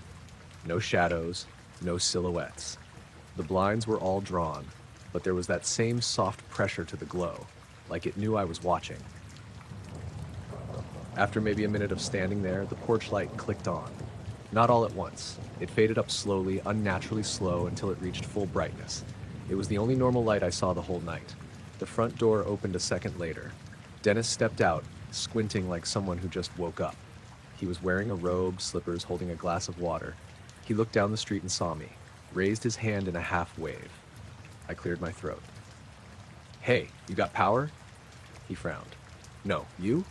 I gestured vaguely behind me. "Nope, just saw your house looked kinda lit up." He turned and looked behind him, then back at me. "It's dark in there. Whole place is off." I stared at him. "Your porch light just came on." He looked at it. His expression didn't change, but his eyebrows crept up a little. "I didn't flip anything," he said. "Didn't even notice." We stood like that for a moment. I didn't know what else to say. The light spilling out from behind him onto the porch didn't match the glow I'd seen from the street. It was warm, incandescent. The other glow, the one from the windows, was colder, whiter, different altogether. "You mind if I look?" I asked. "Inside?" He hesitated, then shrugged. "Sure." I followed him up the steps. As soon as I crossed onto the porch, the light from the windows seemed to vanish, like flipping a switch. Now it looked like a normal house again. Dark, with a few battery lanterns set up inside. I stepped just inside the front door and looked around. Darkness. Real darkness. Just like my place. "See?" Dennis said. "No power." Got the emergency lights from the garage. Figured I'd ride it out. He wasn't lying. The place was dim. The kitchen had one of those battery-powered puck lights magneted to the fridge, and the rest of the house was silent. No fridge hum, no furnace, no glow. I stepped back onto the porch and looked at the street. From here, his house looked like the others. Normal. Dark. Nothing strange about the windows. I looked over my shoulder into the living room. Still dark. I mumbled something about heading home and thanked him. He nodded, closed the door behind me. As I walked back, I turned around twice. The house stayed dark, but when I got to my driveway, I looked again. The glow was back. Faint, just like before. This time, it didn't pulse. It held steady. I didn't go back. Power came back around 1 a.m. Everything buzzed to life. The fridge, the thermostat, the microwave blinking 12. I walked to the window and checked again. Dennis's house was lit up like the others now. Normal, lamps on, porch lights steady. The glow was gone. The next afternoon, I saw him walking his dog and waved. He stopped at the end of my driveway and said, "Hey, you still think my house was lit up last night?" I nodded. "Yeah, it looked that way." He frowned, tugged his coat tighter. "I checked the breaker box this morning," he said. "Everything was tripped." "All of it?" He nodded. "Whole panel." There was a pause. Then he added, "Dog wouldn't go near the living room last night. Slept in the laundry room." I looked down at the dog, this old yellow lab that usually barked at everything. She stood there next to him, wagging her tail, happy as can be. I didn't ask anything else, and Dennis didn't offer. I was camping solo in the Green Mountains in Vermont last September. Not deep wilderness, just one of the small, state-run campsites near Somerset Reservoir. I'd been up that way a couple times with friends before, but this time I went alone. I needed the quiet. The weather had cooled off just enough to keep bugs down. Low 60s during the day, upper 40s at night. No rain in the forecast. The site I picked was one of the walk-in ones, maybe 300 feet off the main loop. Close enough to the parking lot that I wasn't fully isolated, but far enough that I couldn't see or hear other campers. It was my second night there. I'd spent most of the day hiking up to the fire tower near Stratton Mountain and got back to camp a little after 7. Sun was already down behind the trees. So I lit the fire, made dinner, and sat there for a while just zoning out. I didn't have cell service and had left my phone off most of the time to conserve battery. Around 10:15, I let the fire burn down and got ready to crash. No tent, just a hammock and a tarp setup. I'd been reading with a headlamp for a bit and turned it off to give my eyes a break before sleep. That's when I saw the glow. It started behind the trees to the east, down the slope where the hill drops off toward the reservoir. It wasn't bright at first, just a soft pale light like moonlight through fog. But the moon wasn't up yet, and there was no fog. At first I thought it might be someone hiking in late with a lantern or something, but it was too steady. It didn't sway. It didn't flicker. It just slowly got brighter. I sat up in the hammock and watched. The glow was maybe 30 or 40 yards off, still mostly hidden by the tree trunks, but I could see it cast long shadows across the forest floor. Sharp ones, the kind you only get from a single strong light source. It wasn't white like a flashlight. It had this strange pale yellow tone, almost like sunlight through a storm cloud, but muted. And it didn't light up the way you'd expect. It didn't bounce around or catch the leaves in a natural way. It felt directional, like it was aimed. I listened hard, but there was no sound. No footsteps, no voices, no crunching brush. Just the usual background noise, bugs, the occasional crack of a branch somewhere deeper in the woods. I got out of the hammock quietly and stood barefoot on the tarp. I didn't move closer. I just stood there watching the shadows shift slightly as the glow brightened and then held steady. And then, just like that, it shut off. Not faded, not moved. It turned off instantly like a light switch. I waited. Nothing. My eyes struggled to adjust to the sudden dark again. The shadows disappeared, and it was back to blackness under the trees. Bugs kept chirping. I clicked my headlamp on low and scanned the woods in that direction. Nothing but trees and ferns and the slope down to the water. No path, no movement. I walked a few feet past my hammock and stood at the edge of the rise. Still no sound. I stayed like that for maybe 10 minutes. Nothing happened. Eventually I sat back down in the hammock and left the light on for a while. Didn't read. Just sat. It took a long time to fall asleep. Next morning, I walked down the slope where the glow had been. There was no trail, but the underbrush was thin. I didn't find anything. No campsites, no fire rings, no trash, no signs anyone had come through. But maybe 20 feet down, there was this spot where the leaf litter looked disturbed. Not like trampled, more like pushed aside, almost in a perfect circle, maybe 6 feet across. The soil was bare in the middle, a little dry, a little off color, like it had been exposed longer than the rest of the forest floor. I stood there for a while, just looking at it. There wasn't a smell, there weren't any markings, but it didn't feel right, and I didn't linger long. I packed up and left that afternoon instead of staying the third night like I'd planned. I don't know what it was. It wasn't fire. It wasn't a person. I've camped a lot. I know what headlamps and lanterns and phones look like from a distance. This wasn't any of those. It felt like something was there and then it just wasn't. Like I'd caught a glimpse of something I wasn't supposed to see. It started with a stupid notification. I hadn't touched my phone. It was plugged in on the nightstand, same as always. But at 3:14 a.m., it buzzed like I had a text. I cracked one eye open, groggy, and saw that the screen was lit up with that little camera icon in the top left. The one it shows when the camera's being used. That was weird. I didn't open the camera. No apps were running. I unlocked it, checked my notifications, nothing except a single video saved under the Photos app. Timestamped 3:12 a.m. I didn't even remember hitting record. I played the video.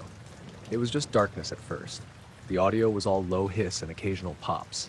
I assumed it was some kind of pocket recording fluke, even though the phone hadn't been anywhere near me.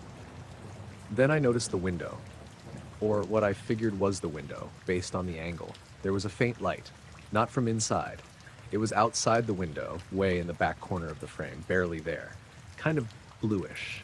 It pulsed, not in a strobe way, just this slow, steady, faint, stronger, faint again. No pattern I could recognize, but definitely not random. And then, at the very end, maybe the last second, the light jumped. I don't mean moved across the screen, I mean it was suddenly closer, like it had skipped the space in between. Then the video cut out. I sat up in bed, suddenly wide awake. I looked over at the window, just blinds and blackness behind it, no light. I didn't move for maybe 10 minutes, just stared at the window and listened. Nothing. I got up, grabbed the flashlight from the junk drawer, and went outside. It was cold. Still night, probably about 3:30 by then. I live in a small place outside of Fayetteville, Arkansas. Rural enough that my nearest neighbor's a quarter-mile away. I rent a little ranch-style house with a big backyard that backs up to woods. I walk the perimeter of the yard, sweeping the flashlight over the trees, the grass, the fence. No animals, no people, nothing out of place. But when I got back to the front porch, I stopped. There were prints on the dewy grass. Not shoe prints, just flattened patches, maybe 5 of them, spaced out in a loose arc near the side of the house where the bedroom window is. They were shallow, but I could tell something had been there. I didn't sleep the rest of the night. The next day, I tried to shrug it off. I told myself I must have triggered the camera by accident. Maybe the phone glitched and recorded nothing special. Maybe the light was just some kind of reflection or an LED from a car or something. But I couldn't stop thinking about how it moved. Or didn't move, just appeared closer. That night, I set the phone on my dresser facing the window, camera app open but not recording. Just in case. I left the blinds cracked about an inch. At 2:58 a.m., the screen lit up again. I hadn't fallen asleep yet. I'd been lying in bed, phone face down, trying not to overthink things. The moment I saw that screen glow through the dark, I sat up.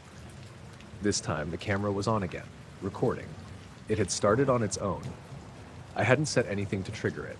I walked over and picked up the phone. Same as before, almost total blackness on the preview screen. But I could see that faint blue pulse again, even before watching the saved clip. I turned and looked at the window. Nothing. Played the video. Same hissing audio. Same darkness. Same faint light outside the window, pulsing slow. But this time, at the 6-second mark, there was a sound. It didn't come from the video. It came from outside. A single dull tap on the window pane. I dropped the phone. I backed away, staring at the blinds. There was no second tap. No shadows. No movement. But the moment that sound came, the light in the video jumped again. Closer. closer than before. It looked like it was just on the other side of the glass, and then it blinked out. When I built up the nerve to yank the blinds up, there was nothing. No prints this time, no sound, no motion. I didn't go back to sleep. I stayed on the couch, lights on, until sunrise. The next day at work, I told a guy I trust, Reed, from maintenance. He's not the type to make fun. He just said, "Sounds like you caught some kind of infrared glitch," which didn't help much because I hadn't been using night vision or anything. It was just my regular phone camera. That night, I turned the camera off entirely. I powered down the phone, unplugged it, stuffed it in a drawer across the room. Didn't matter. At exactly 3:13 a.m., I woke up. Not to noise, not to a buzz. I just woke up, fully alert, and the window was glowing. Not bright, not like headlights, just that same soft, bluish pulse, like moonlight if the moon were too close and too cold. It leaked through the blinds, moving in a rhythm. Faint, brighter, faint. I didn't move. Just watched it from bed, trying not to breathe too loud. It kept pulsing.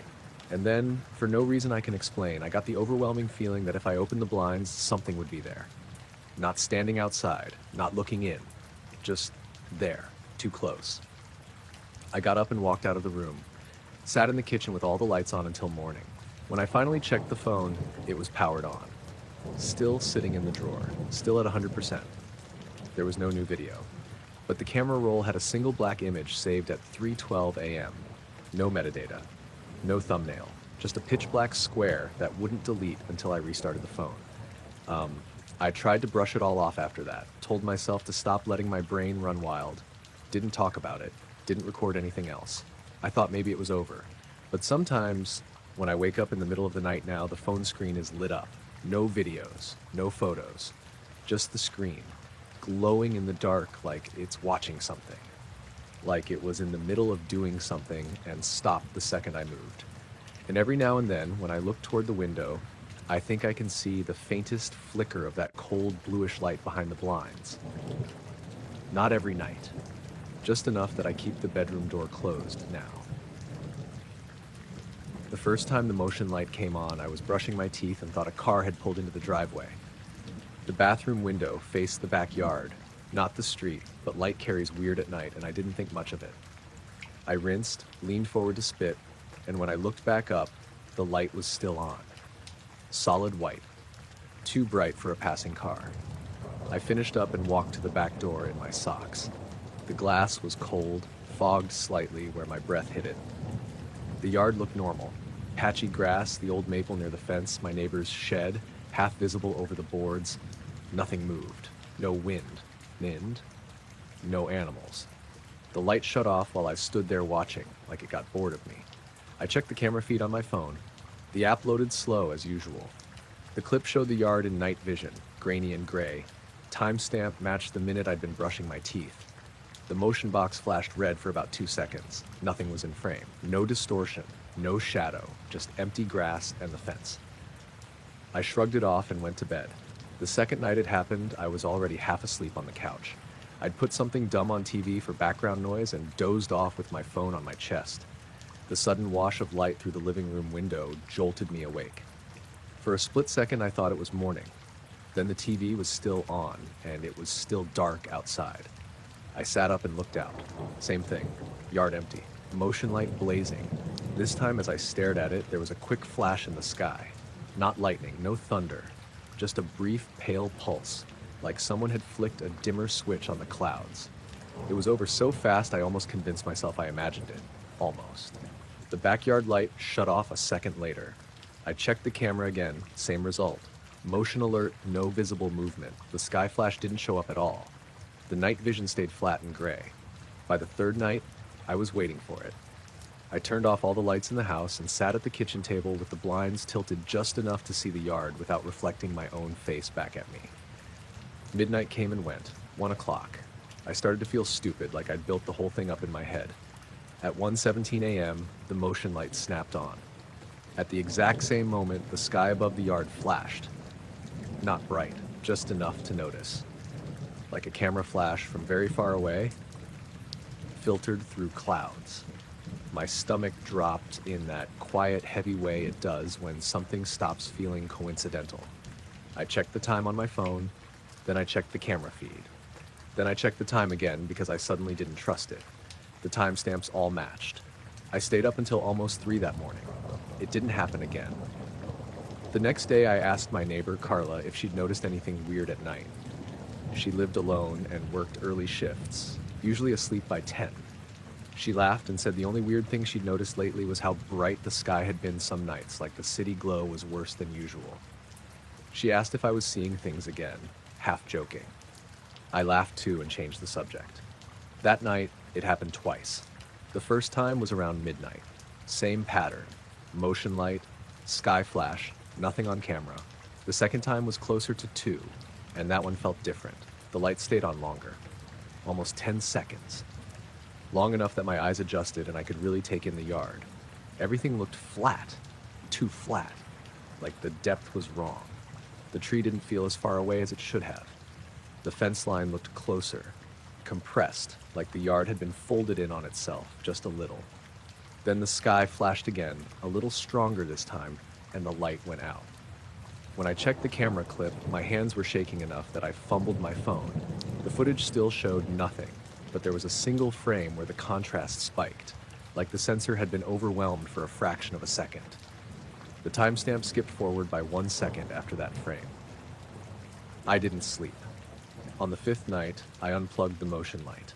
I figured if it was broken, at least I'd stop getting startled awake. The yard stayed dark. No sudden brightness. No shadows. I sat on the couch with the TV off, listening to the house settle. At 12:42 a.m., the sky flashed anyway.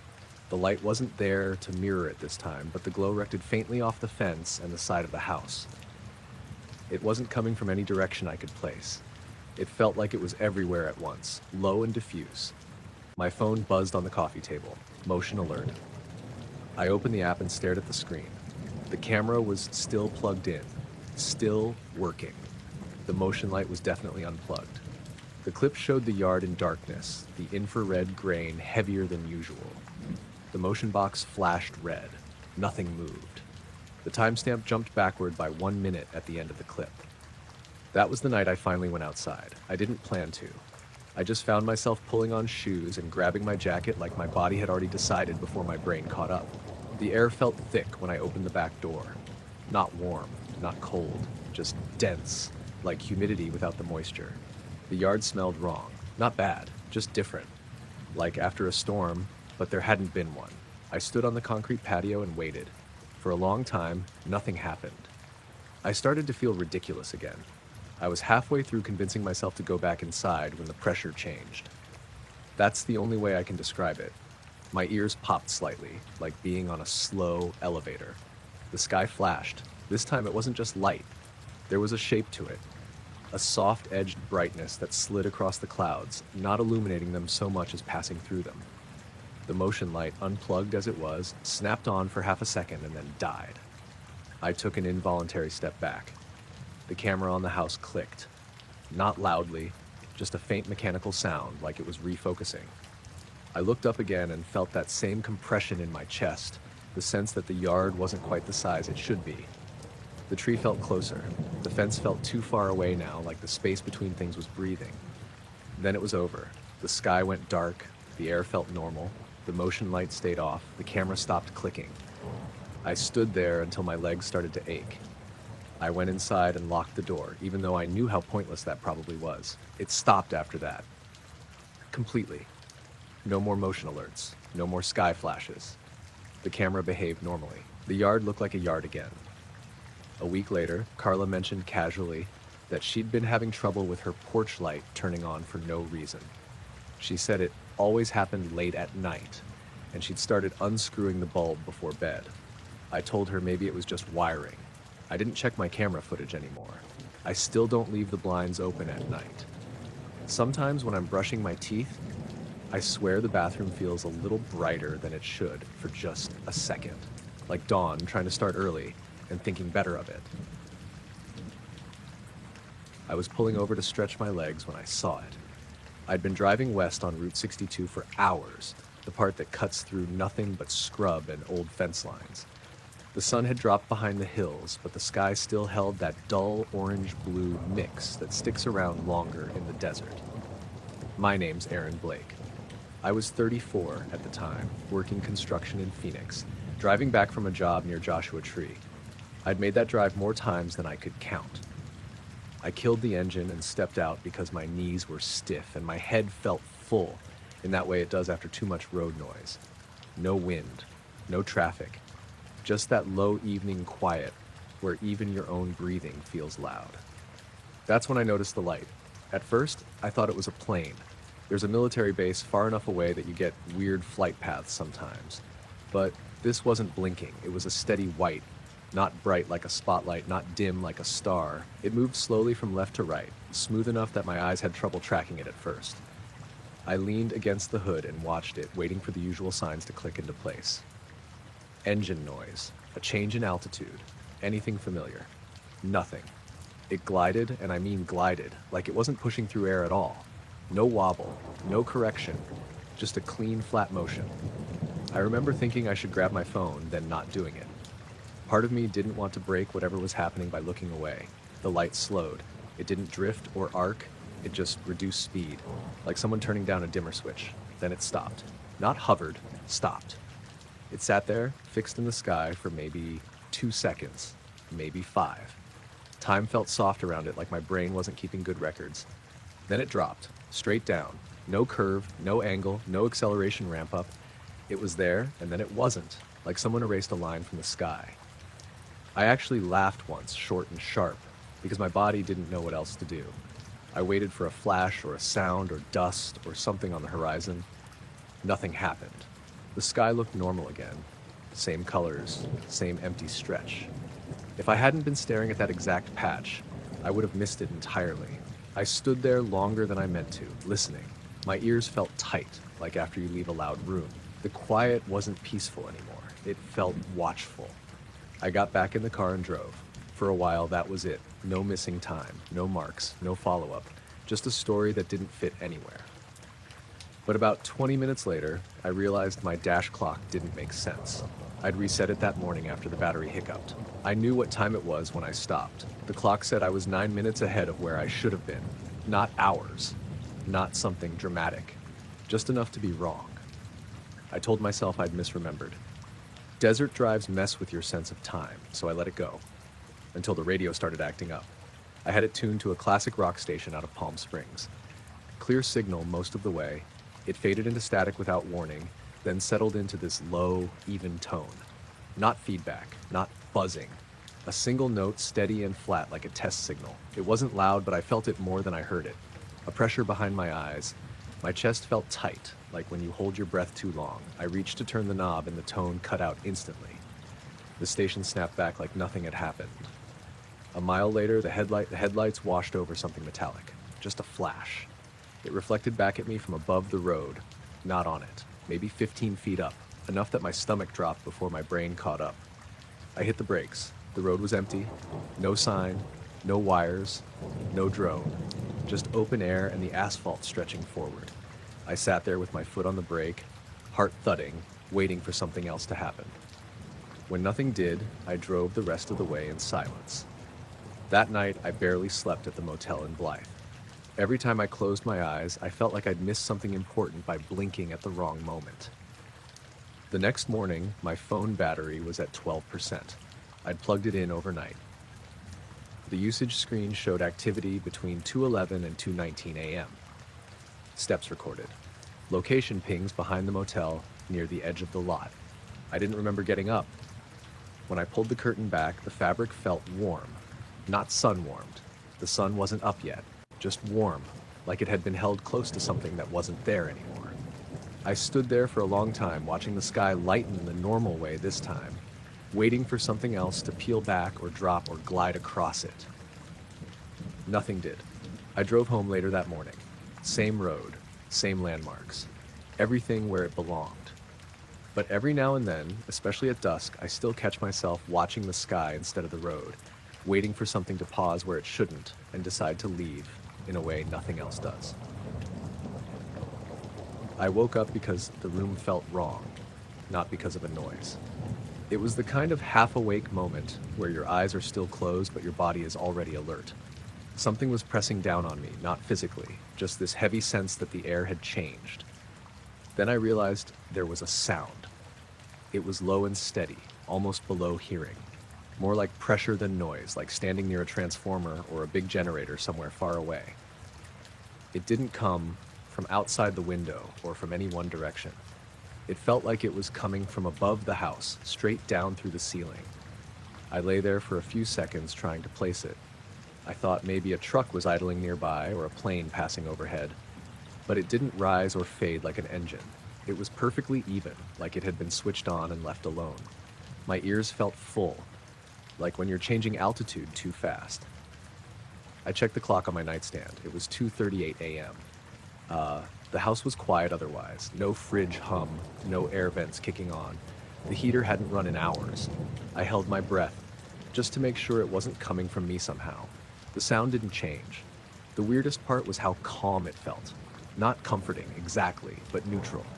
Like whatever was making the sound wasn't in a hurry and didn't care whether I noticed it or not. I finally sat up. The instant my shoulders left the mattress, the hum stopped. Not faded. Stopped. Like someone flipped a switch. The sudden silence made my ears ring sharply, a high-pitched tone that cut through my head. I winced and pressed my palms against my ears, but it didn't help. The ringing slowly settled into a dull hiss.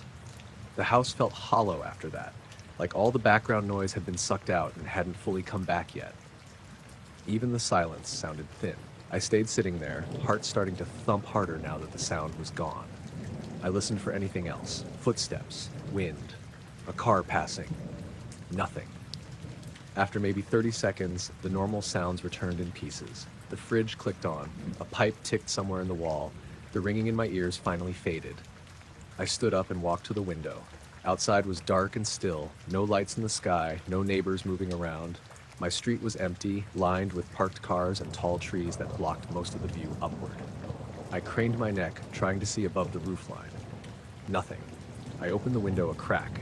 Cool air came in, smelling faintly like damp leaves. No sound, no vibration. I told myself it was probably a power thing. Some kind of electrical equipment cycling on and off. Even though that didn't explain why it stopped the exact second I sat up. I went back to bed and lay there staring at the ceiling, wide awake now. I waited for the hum to come back. It didn't.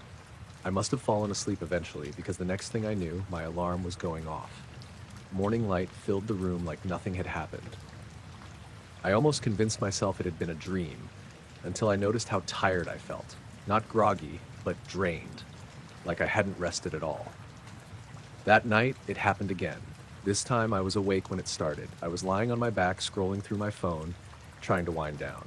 The house was quiet, lights off, just the glow of the screen. At 2:41 a.m., the air changed.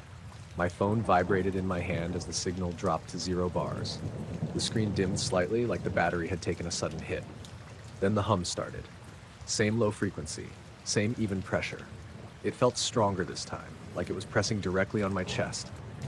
My ribs felt tight, like it was harder to take a full breath.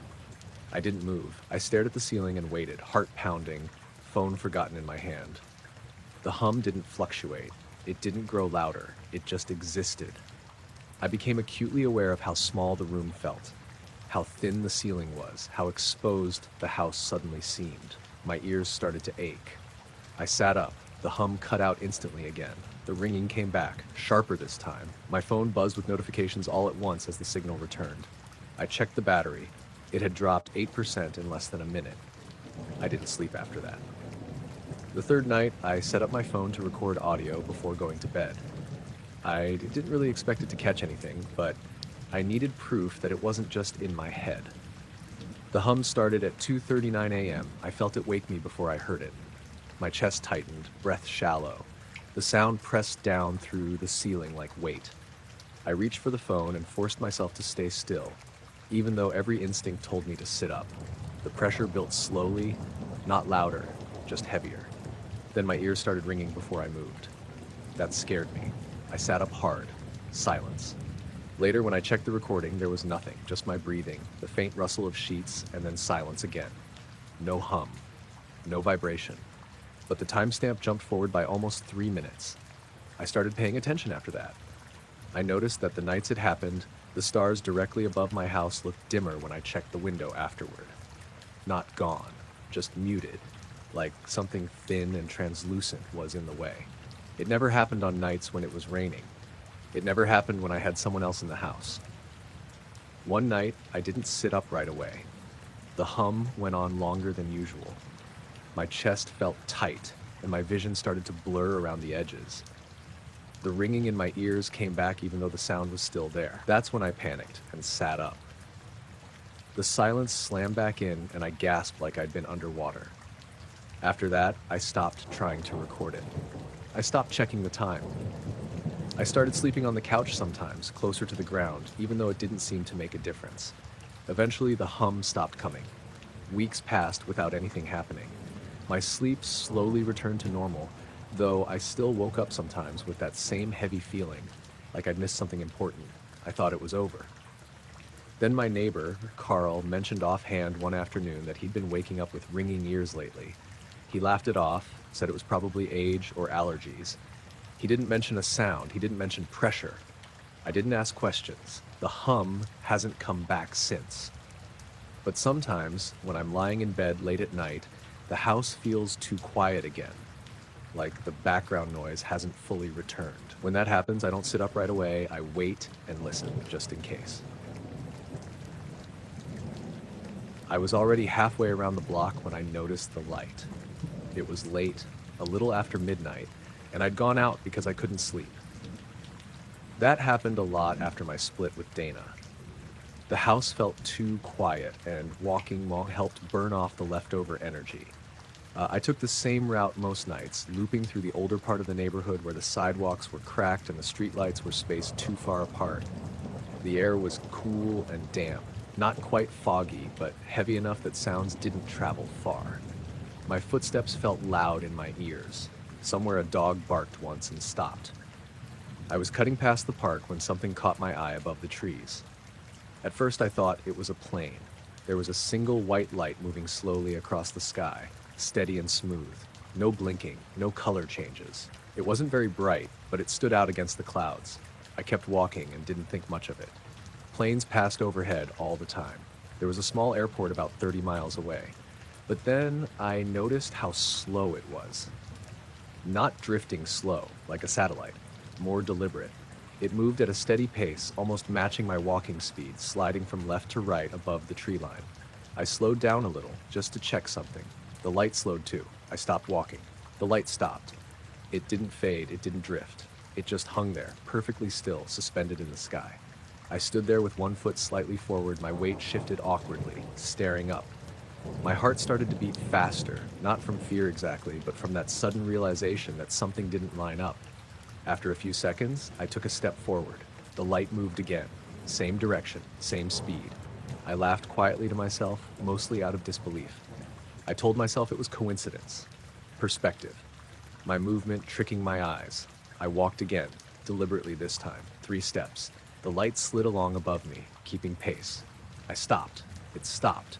The silence felt heavier all of a sudden. Even the background hum of the city seemed to drop out. I could hear my own breathing, shallow and quick. I looked around to make sure I wasn't the only one outside. The park was empty. Houses were dark. No cars passed. I raised my hand and waved it, feeling stupid. The light didn't react. I started walking again, faster this time. The light followed, still smooth, still silent. It didn't bob or sway. It didn't lag behind or pull ahead. It stayed exactly where it was relative to me. My skin prickled along my arms. I tried something else. I turned around and walked the other direction. The light changed direction instantly, sliding back the way it had come, still pacing me.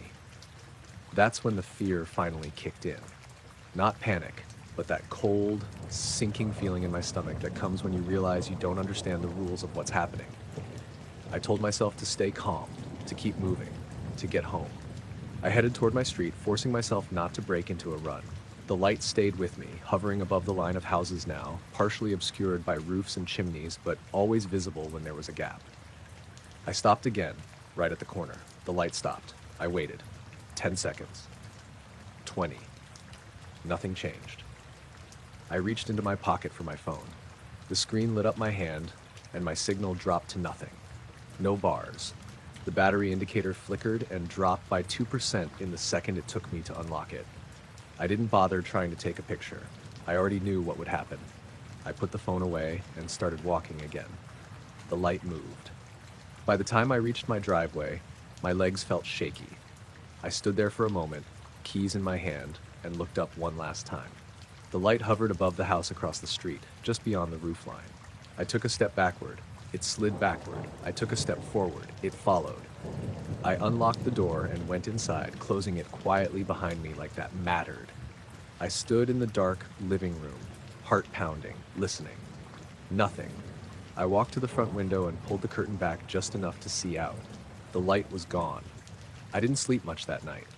Every small sound made me sit up. I checked the windows twice. I kept expecting that low pressure feeling, like the air was changing again. The next night, I went out walking anyway. I told myself I wasn't going to let one weird thing mess up my routine. I stuck to the same route, same pace. Nothing happened. No light. The night after that, I almost convinced myself it had been stress, lack of sleep, my brain filling in gaps. Then it happened again. This time I saw it sooner. Same single white light, same height, same steady glow. It appeared above the trees as I crossed into the park. I stopped immediately. The light stopped. There was no doubt anymore. I started walking, slow and careful, like I might spook it if I moved wrong. The light matched me exactly. I sped up. It sped up. I slowed. It slowed. I tried walking sideways along the path. The light adjusted smoothly, never overshooting, never hesitating. It felt less like something following me and more like something tracking my position, like I was the reference point. I stayed out longer that night, testing it. I walked in loops, I doubled back, I paused randomly. Every time the light responded, it never came closer, never farther away. It kept the same distance, like there was an invisible line it wouldn't cross. Eventually, my fear shifted into something else. Not curiosity exactly, more like resignation. I went home. The light stayed with me until I reached my driveway again. When I stopped, it stopped. When I stepped inside and closed the door, it vanished. The third time it happened, I didn't go home right away. I walked until my legs hurt, circling the neighborhood, moving faster and faster, daring it to mess up. It didn't. At one point, I stood in the middle of the street, breathing hard, sweat cooling on my neck, staring straight up. I whispered, "What are you doing?" The light didn't react. When I finally turned toward home, it followed one last time. At my door, I stopped. The light stopped. I waited, keys in hand. After a few seconds, the light moved on its own. It drifted sideways, slow and deliberate, away from me and toward the far end of the street. It didn't speed up, it didn't fade. It just slid along until the houses blocked my view. I haven't seen it since. I still go on late walks. I keep my pace steady. Sometimes, when I stop for no reason at all, I feel that same tightness in my chest, like something is waiting to see what I'll do next. When that happens, I don't look up right away. I start walking again first. I woke up because my wrist felt tight, like the band on my watch had twisted while I slept. I was half dreaming, still foggy, and the first thing I noticed was the glow. Not the screen glow. The room itself felt faintly lit, like there was a street light too close to the window. That didn't make sense because my bedroom faces the backyard, and the nearest light is a good 100 yards away by the road. I rolled onto my side and checked the time, 2:17 a.m. The watch buzzed once, the way it does when it reconnects after losing signal. That's when I saw the activity alert. It showed 6 minutes of walking logged between 2:03 and 2:09. A neat little spike, heart rate elevated, steps counted. I stared at it, waiting for my brain to catch up and tell me it was a glitch. I live alone. I hadn't been sleepwalking since I was a kid, and even then it was rare. I hadn't felt sore or disoriented waking up. My feet weren't dirty. The back door was still locked. The motion sensor in the hallway hadn't gone off. Everything about the house felt normal except for the light. I sat up, and that was when the quiet hit me. It wasn't silence exactly. It was like the background noise had been turned down too far. No distant traffic, no hum from the fridge, no wind in the trees. I could hear my own breathing too clearly. My ears rang faintly, like after a pressure change. I went to the window and pulled the curtain back an inch. The sky looked wrong. It wasn't bright like dawn or like city glow reflecting off clouds. It was evenly lit, a soft gray blue that made the backyard visible without shadows. The oak tree at the fence line looked flat, like it was cut out and pasted there. I couldn't see stars. I couldn't see clouds either. Just this smooth, dim brightness hanging over everything. I checked my phone for the weather. Clear skies, no alerts, no power outage reported. My signal bars flickered once, dropped to nothing, then came back. I stood there longer than I meant to, trying to decide if I was still half asleep. That's when I noticed the time again. 2:19. 2 minutes had passed, but it didn't feel like it. It felt like I'd been standing there a lot longer. I stepped back from the window, and the light outside dimmed slightly, like someone had adjusted a dial. That scared me more than if it had vanished outright. I didn't want to think I was affecting it. I checked the rest of the house. The front door was locked. The alarm system showed nothing unusual. No alerts, no recorded motion. The back door camera feed was clear, but the image looked washed out, like the contrast had been flattened. I opened the back door anyway. Cold air rushed in, sharper than it should have been for early fall. The backyard looked the same as through the window, evenly lit with no clear source. The grass didn't move, the leaves didn't rustle. My breath fogged slightly, though the temperature reading on my phone said it was 58. I took one step onto the porch and felt it immediately. That sense you get when someone's looking at you. Not fear exactly, more like pressure behind the eyes. I glanced up without meaning to. The sky wasn't empty. There was a darker patch directly overhead. Not a shape, not something you could outline. Just an area where the light thinned, like something massive was blocking it without casting a shadow. It didn't move when I moved my head. It stayed centered. My watch buzzed again. Another reconnect vibration. I didn't look at it. I went back inside and locked the door, heart pounding now. As soon as the door shut, the quiet cracked. The fridge kicked on. A car passed somewhere in the distance. The house settled. Normal sounds rushed back in like they'd been waiting. I checked the time, 2:41 a.m. I don't remember the missing minutes. I don't remember standing there that long. I don't remember going back to the window or looking up again. All I know is that my watch now showed another block of activity. This one 11 minutes long, with my heart rate higher than it's ever been while exercising. I didn't sleep after that. I sat on the couch with all the lights on until sunrise. When the sun came up, everything looked normal. The yard looked normal. The oak tree cast proper shadows again. Birds showed up like nothing had happened. Later that morning, I checked the camera footage more carefully. The timestamps were intact, no gaps, but at exactly 2:05 a.m. and again at 2:28 a.m., the image brightened for less than a second, like a flash with no direction. No motion triggered, no sound recorded. I called my sister, Jenna, and told her I hadn't slept well. I didn't tell her everything. I didn't want to hear it out loud yet. That night, I charged my watch and phone fully and went to bed early. I put my phone face down on the nightstand and turned off all notifications. I left the curtains open. I woke up just after 3 a.m. without any alarm. The room was dark, normal dark. The watch was still on my wrist, no activity logged. I was starting to convince myself it had been a one-off, some weird overlap of bad sensors and stress, when I noticed the sky again, not glowing this time, just brighter than it should have been. Enough that I could see the outline of the fence. I didn't get up. I stayed still, barely breathing. A minute later, the brightness faded. Not all at once.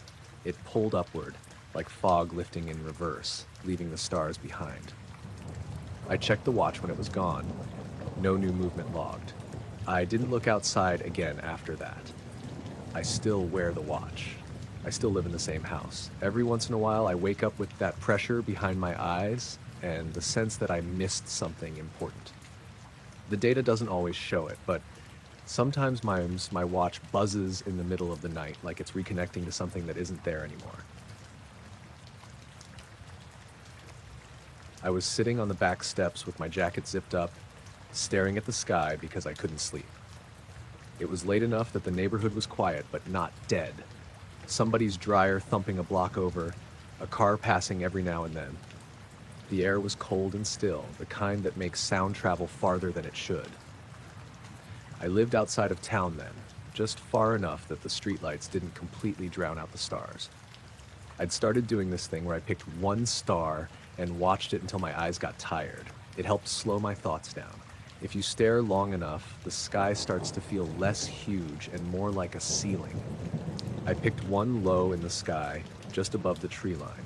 It wasn't especially bright, but it stood out because it didn't twinkle much. It felt steady, solid. I remember thinking it was probably a planet, but I didn't bother checking.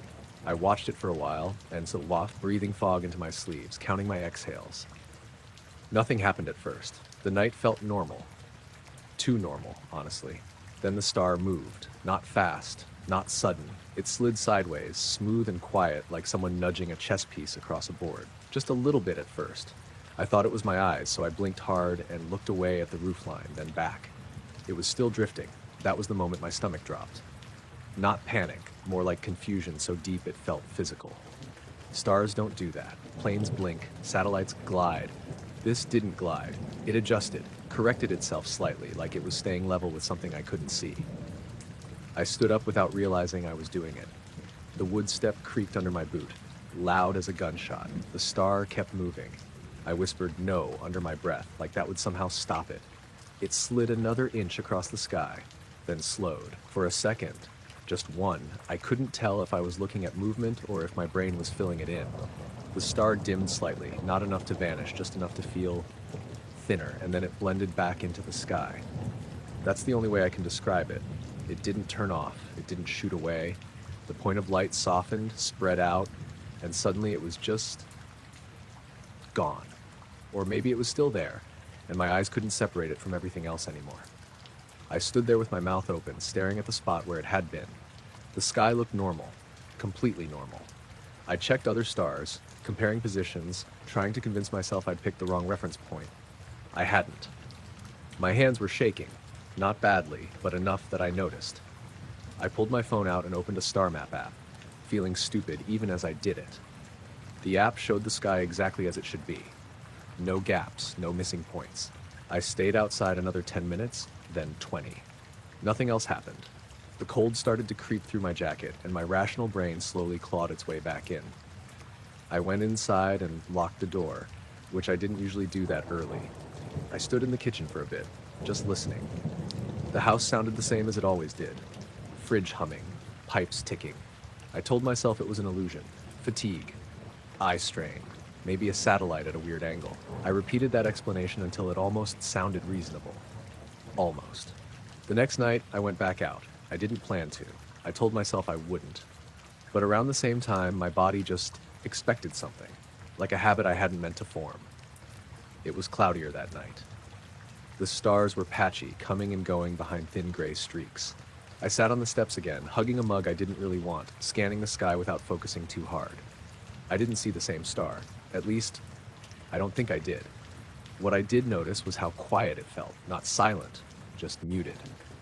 The crickets had stopped, which happens sometimes, but even the distant road noise felt dampened, like someone had closed a door somewhere far away.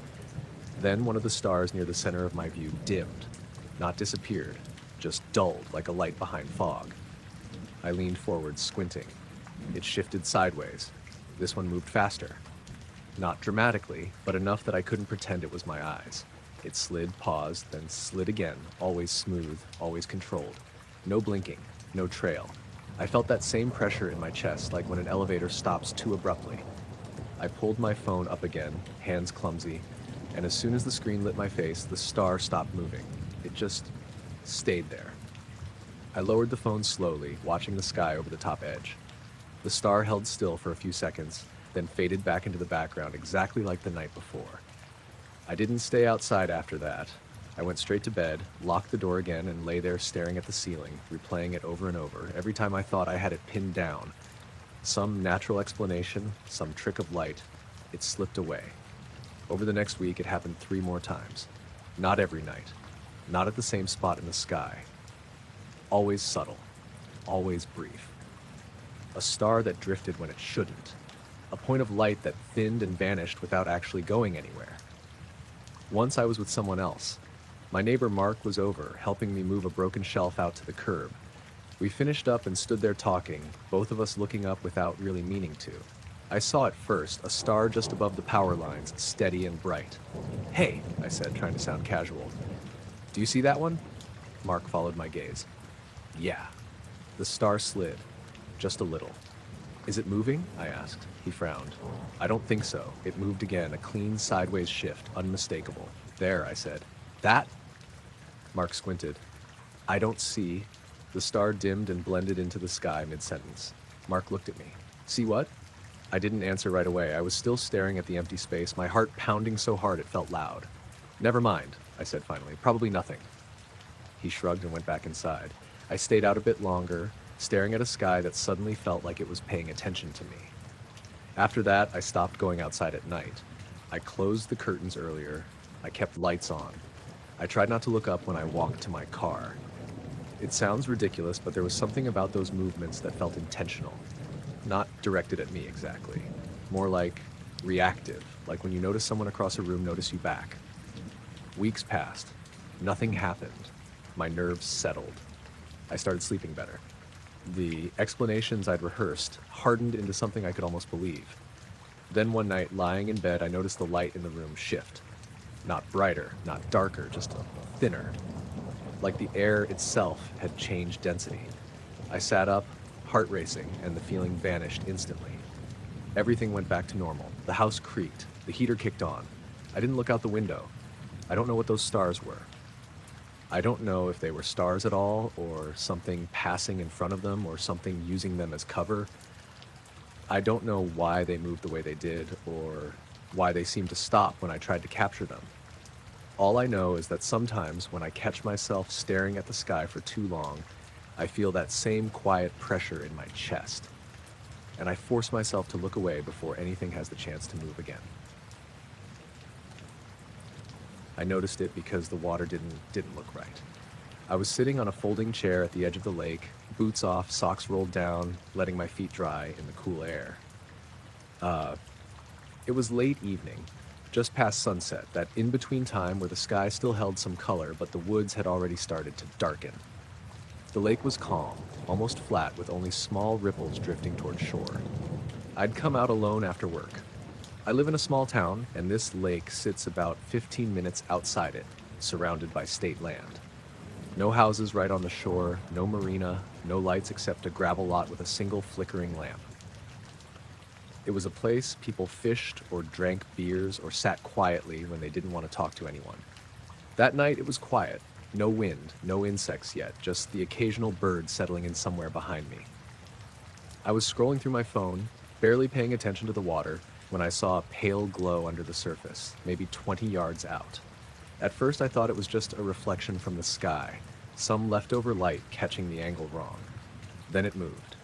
The glow slid sideways, perfectly straight, like someone dragging a dim flashlight beam beneath the water.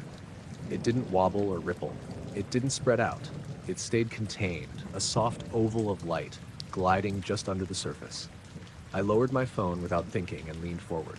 The water above the glow didn't react. No wake, no bubbles, no disturbance at all. It was like the light was passing through solid glass. I stood up slowly, heart starting to thump for no clear reason. My first thought was a submerged boat light or maybe some kind of underwater drone, but that didn't make sense here. This wasn't a recreational lake. No boats allowed with motors, and even if there were, the light was wrong. Too even, too muted. The glow continued its path, steady and unhurried, moving from left to right across the lake. I watched it pass through darker water, through faint reflections of trees, never changing shape. I remember saying out loud, "What the hell is that?" just to hear a voice. The glow reached a point roughly in front of me, maybe 10 yards offshore, and then it faded. Not abruptly. It dimmed like a light being lowered on a dial until there was nothing left. The water stayed calm. I waited for something to break the surface. A splash, a ripple, anything. Nothing happened. I stood there longer than I meant to, scanning the water, half expecting the glow to reappear somewhere else. It didn't. Eventually I sat back down, trying to convince myself I'd imagined it. Maybe some weird bioluminescence. Maybe a trick of the light. I pulled out my phone again, Googled phrases like glowing lake water and underwater light moving straight line. The results were useless. A few minutes later, the insects started up. crickets, then something buzzing near the reeds. The normal night sounds returned, and with them came that uneasy feeling that I'd missed something important. I packed up and left earlier than planned. The next night, I came back. I told myself I just wanted to prove it was nothing, that I'd misseen something and needed closure. I brought a flashlight, a thermos of coffee, and my phone fully charged. It was darker when I arrived, clouds covering most of the sky. The lake looked like a sheet of black glass. I sat in the same spot as before and waited.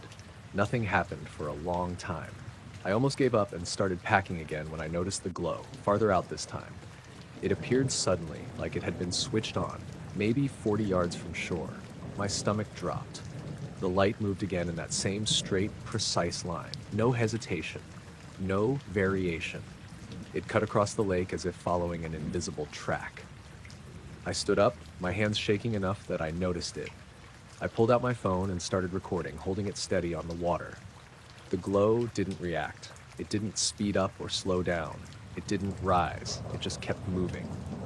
As it passed closer to shore, I realized something else that made my skin prickle. The glow wasn't illuminating anything. It didn't cast light onto the underside of the surface. It didn't brighten the water around it. It was visible, but it didn't light. Like it wasn't actually light at all. My phone buzzed, the screen briefly flickering.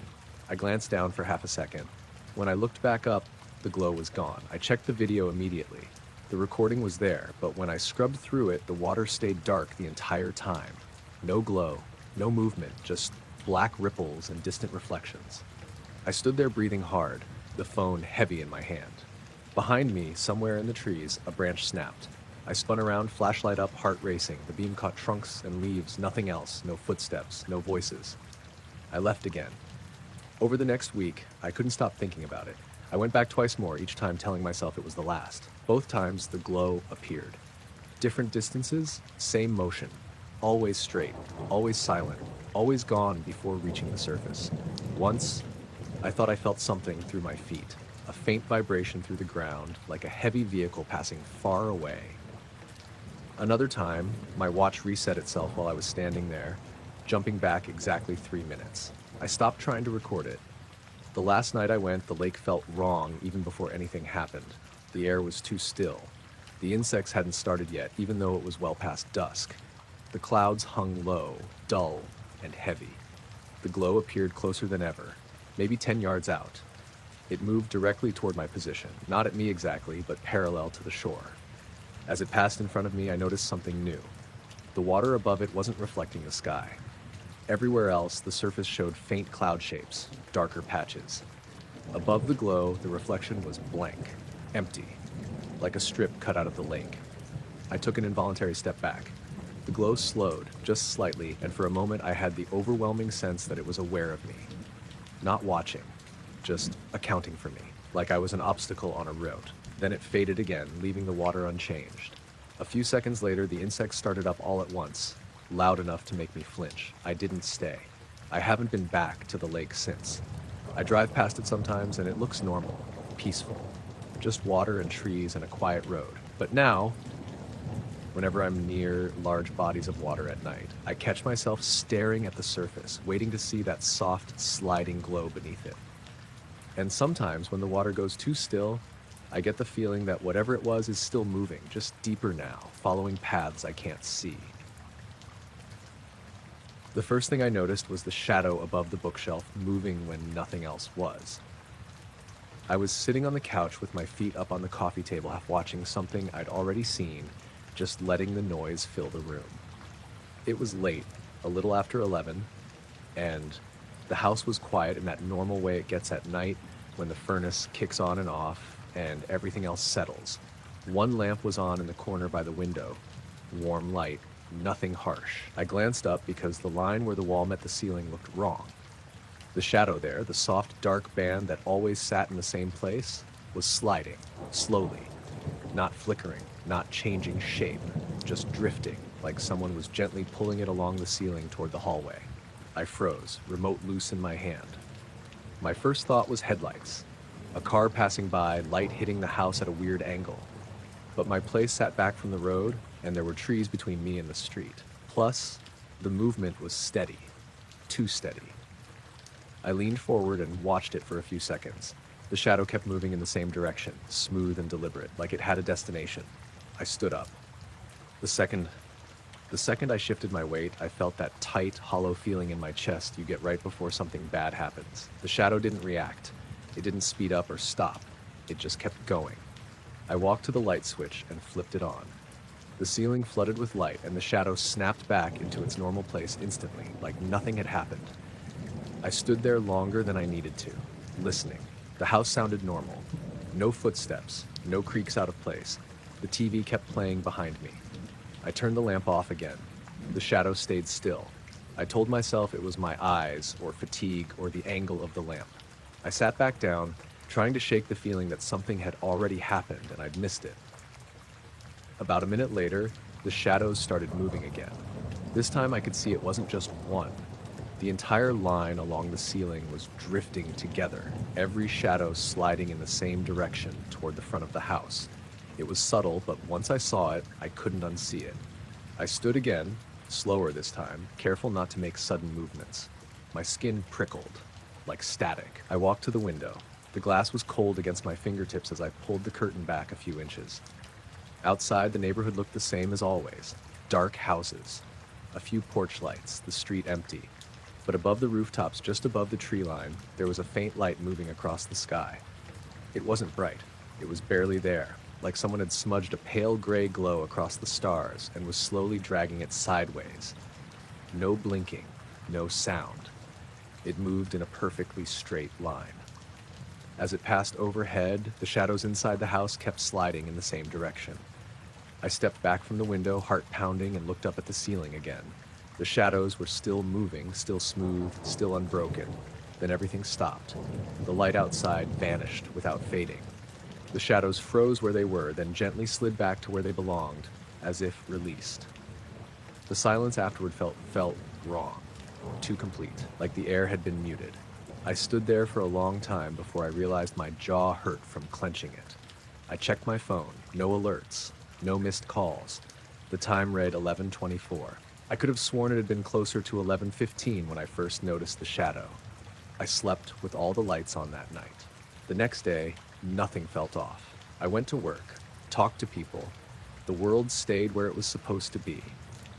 By the afternoon, the whole thing already felt unreal, like something I'd imagined while half asleep. That night, it happened again.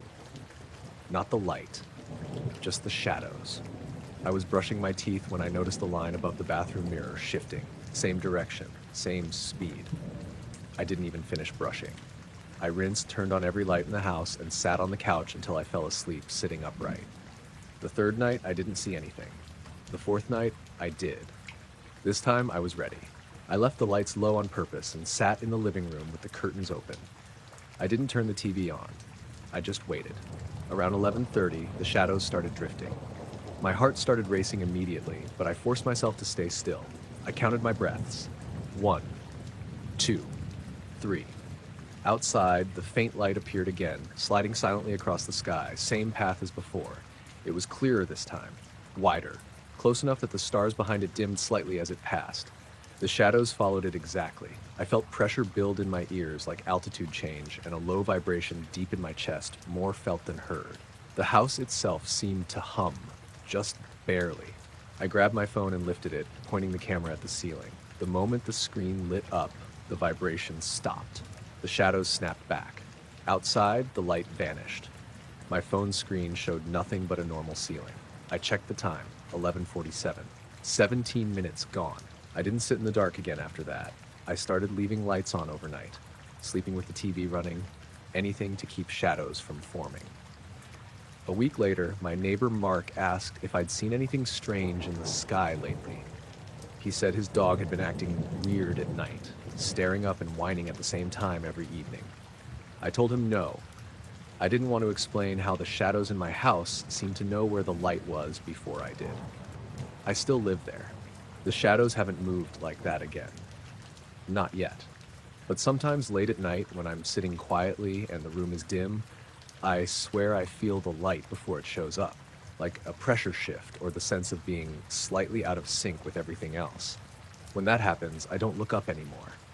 I turn on every light I can reach and wait for the feeling to pass. I was standing in the middle of a hayfield when it happened. It was just after midnight, late summer, the kind of night that stays warm even after the sun's been gone for hours. I lived outside a small town in eastern Colorado then, renting a little farmhouse that sat alone between two long stretches of farmland. No close neighbors, no streetlights, no noise except insects and the occasional truck miles away on the highway. I'd gone outside because I couldn't sleep. That wasn't unusual. I worked irregular hours at a grain elevator, and my sleep schedule was wrecked most weeks. When I couldn't shut my brain off, I'd step outside and look at the sky. Out there, the stars were ridiculous. So many of them, it almost looked fake. I walked past the barn and into the field behind the house, stopping about 50 yards out where the grass had been cut low. The ground still smelled like hay and dust. I leaned back, hands on my hips, staring straight up. Everything looked normal at first. The Milky Way was faint but visible, a pale smear cutting across the sky. A few satellites crept along if you watched long enough. I remember spotting one and tracking it just out of habit until it disappeared near the horizon.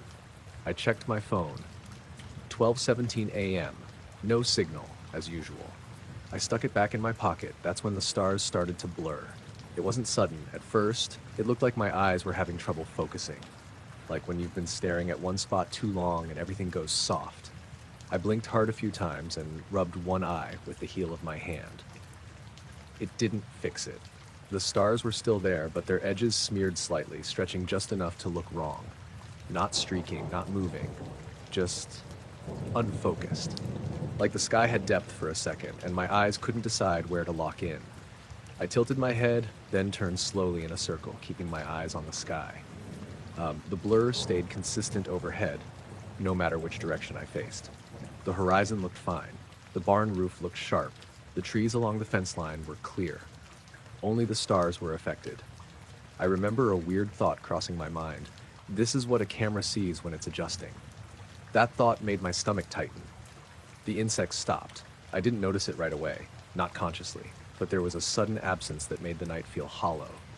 No crickets, no buzzing, no wind through the grass, just dead, empty quiet. I held my breath without meaning to. The blur intensified. Not dramatically, but enough that I couldn't pick out constellations anymore. The stars looked like tiny white fingerprints smeared across black glass. I whispered something, I don't even remember what, just to hear my own voice. It sounded wrong, too loud, like the air wasn't absorbing sound the way it should. Then everything snapped back, instantly, no transition. One moment the sky was wrong, the next it was razor sharp again, every star in place. The Milky Way crisp, depth gone. At the same time, the night sounds rushed back in like someone had opened a door. Crickets, wind, a distant engine somewhere far off.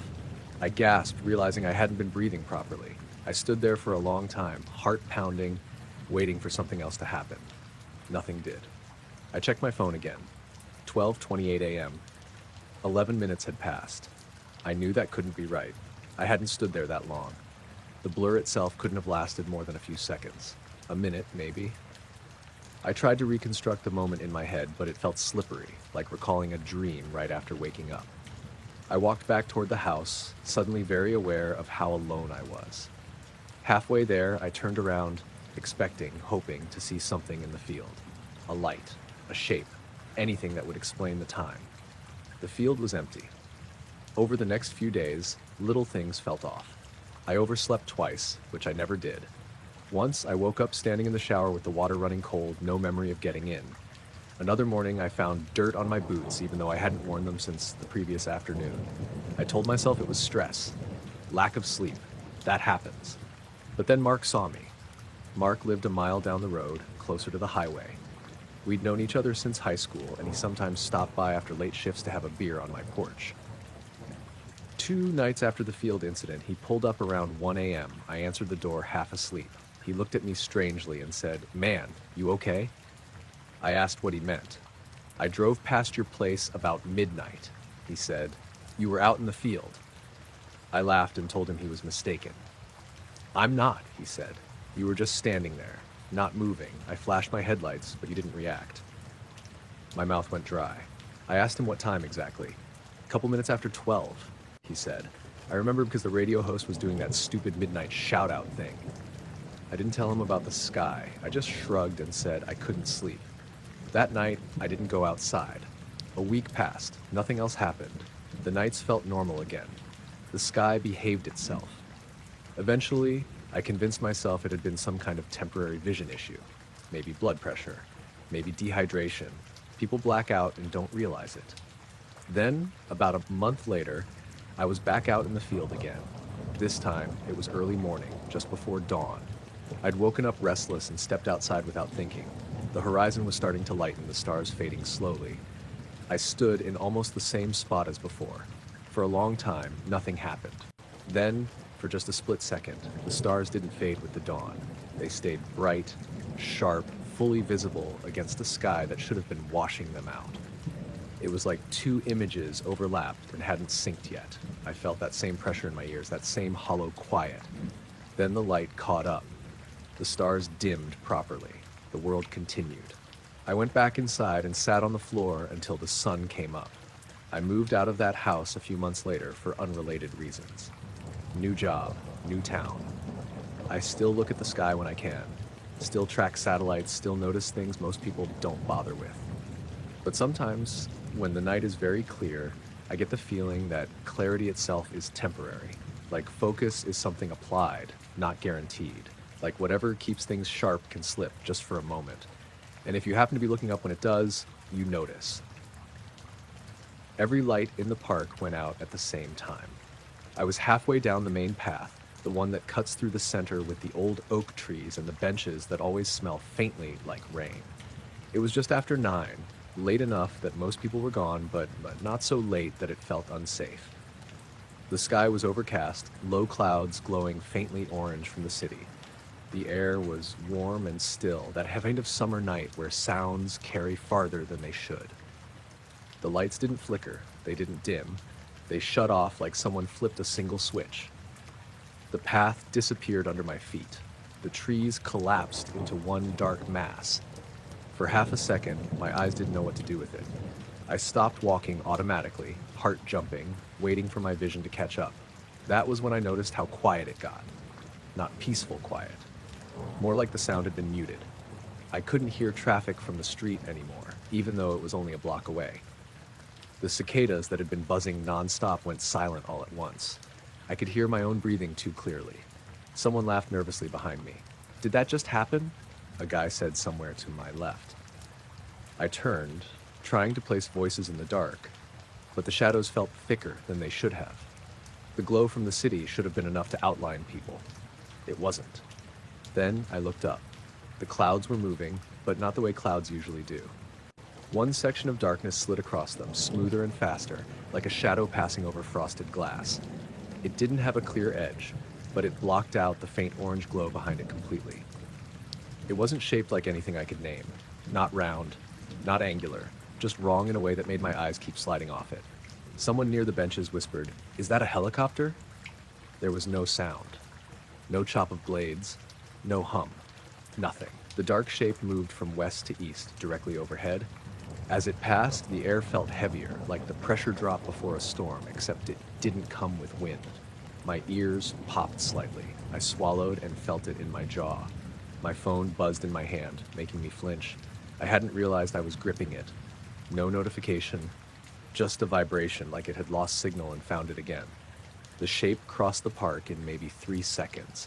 The instant it cleared the far side, every light snapped back on. Path lights, lampposts, the old decorative lanterns near the playground. All of it, bright and normal, like nothing had happened. The cicadas started up again, mid-buzz, not ramping up, just continuing like they'd never stopped. Traffic noise rushed back in, too loud for a second before settling. People stood frozen where they were. A woman near the path said, "What the hell was that?" No one answered her. A couple with a stroller hurried toward the exit without looking back. The guy who'd laughed earlier pulled his phone out and started filming the sky, even though there was nothing there now but clouds. I stayed where I was, staring up, waiting for my pulse to slow down. It didn't. After a minute or two, people started talking over each other, trying to fill the silence. Power outage. Transformer. City grid glitch. Someone joked about aliens, but it came out thin and forced. I walked home as soon as my legs remembered how. That night, I didn't sleep much. Every time a car passed outside my apartment, I woke up, convinced the sound had stopped again. The next morning, the city's outage map showed nothing. No reports, no maintenance logs. I checked local news sites, nothing. I went back to the park the following evening, telling myself I needed to see it in daylight. Everything looked normal. The grass was a little worn near the benches where people had clustered. That was it. I tried to convince myself it was a one-off. Some freak electrical thing combined with my imagination filling in gaps. 3 nights later, it happened again. This time, I was sitting on a bench near the pond, scrolling through my phone. A guy named Marcus was tossing a tennis ball for his dog a little ways off. I remember his name because he'd introduced himself earlier when the dog decided my shoe was a toy. The lights went out exactly the same way. Instant. Total. The dog froze mid-run, ball rolling to a stop beside it. It didn't bark. It didn't move. Just stood there, staring upward. Marcus said, "Hey," sharply, like he was scolding it. I looked up just in time to see the dark shape again. It was lower this time. I could tell because it blocked out more of the sky, and the sense of pressure was stronger, like something heavy passing just above the treetops. I stood without realizing I was doing it. The shape didn't cast a shadow the way you'd expect. The darkness seemed contained within it, like it was subtracting light rather than blocking it. As it passed overhead, my phone screen went black. Not off, black. The glow disappeared, but the device stayed warm in my hand. The air smelled faintly metallic, like rain on hot pavement, even though it hadn't rained. The lights snapped back on. Marcus swore loudly. "Okay." "Nope, we're leaving." His dog bolted the second the lights came back, nearly yanking the leash out of his hand. Other people reacted faster this time. Joggers broke into sprints. A couple near the pond climbed the path toward the street without saying a word. I stood there a few seconds longer, staring at the empty sky. My phone restarted itself with a chime. I checked the time. I was missing 4 minutes. Not skipped notifications, not a frozen screen. The system clock showed a clean jump. I checked my step tracker out of habit. There was a gap there too. No data, just a flat line. I didn't tell anyone about that part. Over the next few weeks, I started noticing smaller things. Lights in the park would dim for half a second, then return to normal. The air would go still without warning. Sounds would drop out for a beat, then resume slightly out of sync, like an audio track catching up. Once, walking through at dusk, I felt that pressure again and looked up just in time to see the clouds ripple, like something had passed between layers. No blackout that time, just the feeling. I stopped going through the park at night after that. Months passed. I was almost convinced it was over when it happened a third time, earlier than before. Late afternoon. Kids still on the playground. Clear sky. Every light went out. People screamed that time. I didn't see the shape clearly, just a dark movement overhead, faster than before. Purposeful. The lights came back on immediately. No missing time, no phone issues. Parents grabbed kids, someone called 911. I left before anyone could start asking questions. I still live nearby. Sometimes late at night, I hear the park go quiet from my apartment window. Not silent, just muted. When that happens, I don't look up. I wait for the lights I can't see from here to come back on, and I try not to think about how something that large could move that smoothly without making a sound. I still walk through the park during the day, but I never stay after dark anymore, and I don't trust the sky when it looks too still. I was driving back to my place outside Tillamook after visiting a friend in town, taking the back roads because the main highway was thick with late-season tourists. It was close to midnight, and a heavy fog had rolled in from the coast, one of those dense, wet blankets that swallow sound and make the trees loom twice their size. My wipers were on the lowest setting, brushing away mist more than rain. I'd taken this road hundreds of times. It wound between patches of forest and small open fields, eventually dropping down toward my cabin near the river. The fog didn't bother me. What bothered me was how quiet everything felt. Even with the windows up, I usually heard frogs or the ocean wind drifting inland, maybe a distant truck on 101. But that night, there was nothing. Just the soft hum of my engine and the steady click of the wipers. I rounded a bend where the forest rises sharply on both sides, the trees forming tall walls of dark shapes. That was when a cluster of lights appeared above the tree line. At first, I thought it was a plane banking low, but these lights were too slow, too smooth, and too close. There were maybe 5 or 6 of them, soft white-yellow dots arranged loosely in a curve. Not twinkling, not bright, just steady. They glowed through the fog in this muted, almost unreal way, like lanterns behind frosted glass.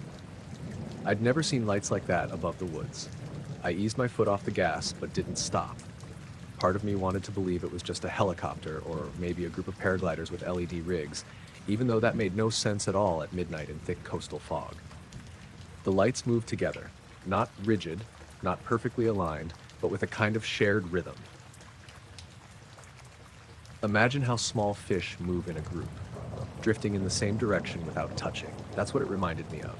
They floated slowly above the tree line on my left, maybe 30 feet above the highest branches.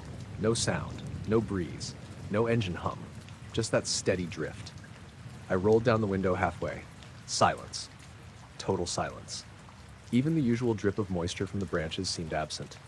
The air was wet and cold, hitting my face in little pinpricks, but it carried no noise at all.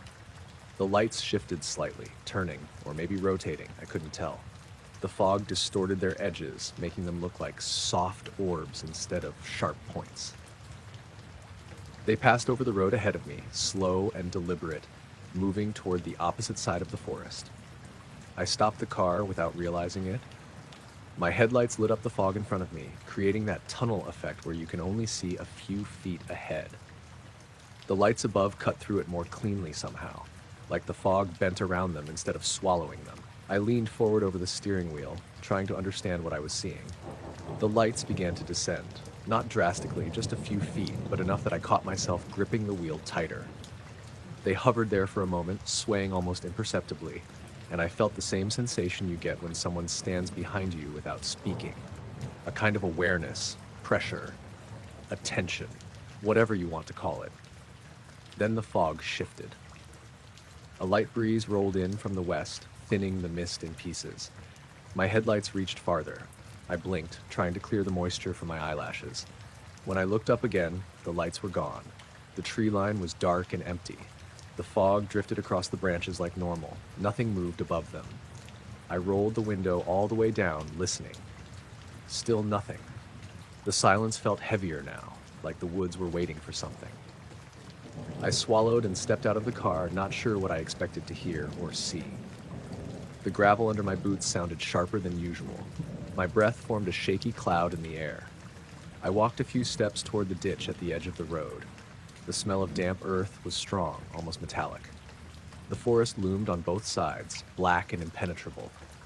Something snapped, a twig or a branch, deep among the trees on my right. I froze. The sound echoed far too cleanly through the fog, like the forest had been holding its breath until that moment. I strained my ears, but no follow-up sound came. The woods didn't return to their normal rustling, they just stayed unnaturally still. A soft vibration passed through the air. Not loud, more like the faint hum of distant machinery, but there was no machinery out there. It lasted maybe 2 seconds, then faded. I backed up toward the car, not taking my eyes off the tree line. The fog thickened again as the breeze died. The whole atmosphere seemed to close in. Once inside the car, I locked the doors, which felt ridiculous, considering whatever I'd seen wasn't the kind of thing a lock would matter to, but it made me feel slightly less exposed. I turned the headlights off for a moment, just to see if the darkness revealed anything. Nothing. Just black trees and shifting fog. When I turned the headlights back on, my rearview mirror flashed white for a split second, like something reflective had caught the beam. I whipped around to look out the back window, but all I saw was fog and faint outlines of trees. I don't know why, but I started driving without checking my directions. Instinct more than logic. The fog swallowed the road in front of me, but I kept going exactly the speed needed to avoid outdriving my headlights. My fingers felt numb on the wheel. For the next mile, the forest remained silent. Too silent. Even as the fog thinned near the river turnoff, the usual chorus of frogs was absent. No owls, no rustling, just the sound of my tires on damp pavement. Right before I reached my driveway, the woods behind me lit up faintly. Not a flash, not bright, just a soft glow filtering through the fog, like the lights were drifting somewhere beyond the trees again. I didn't stop to look.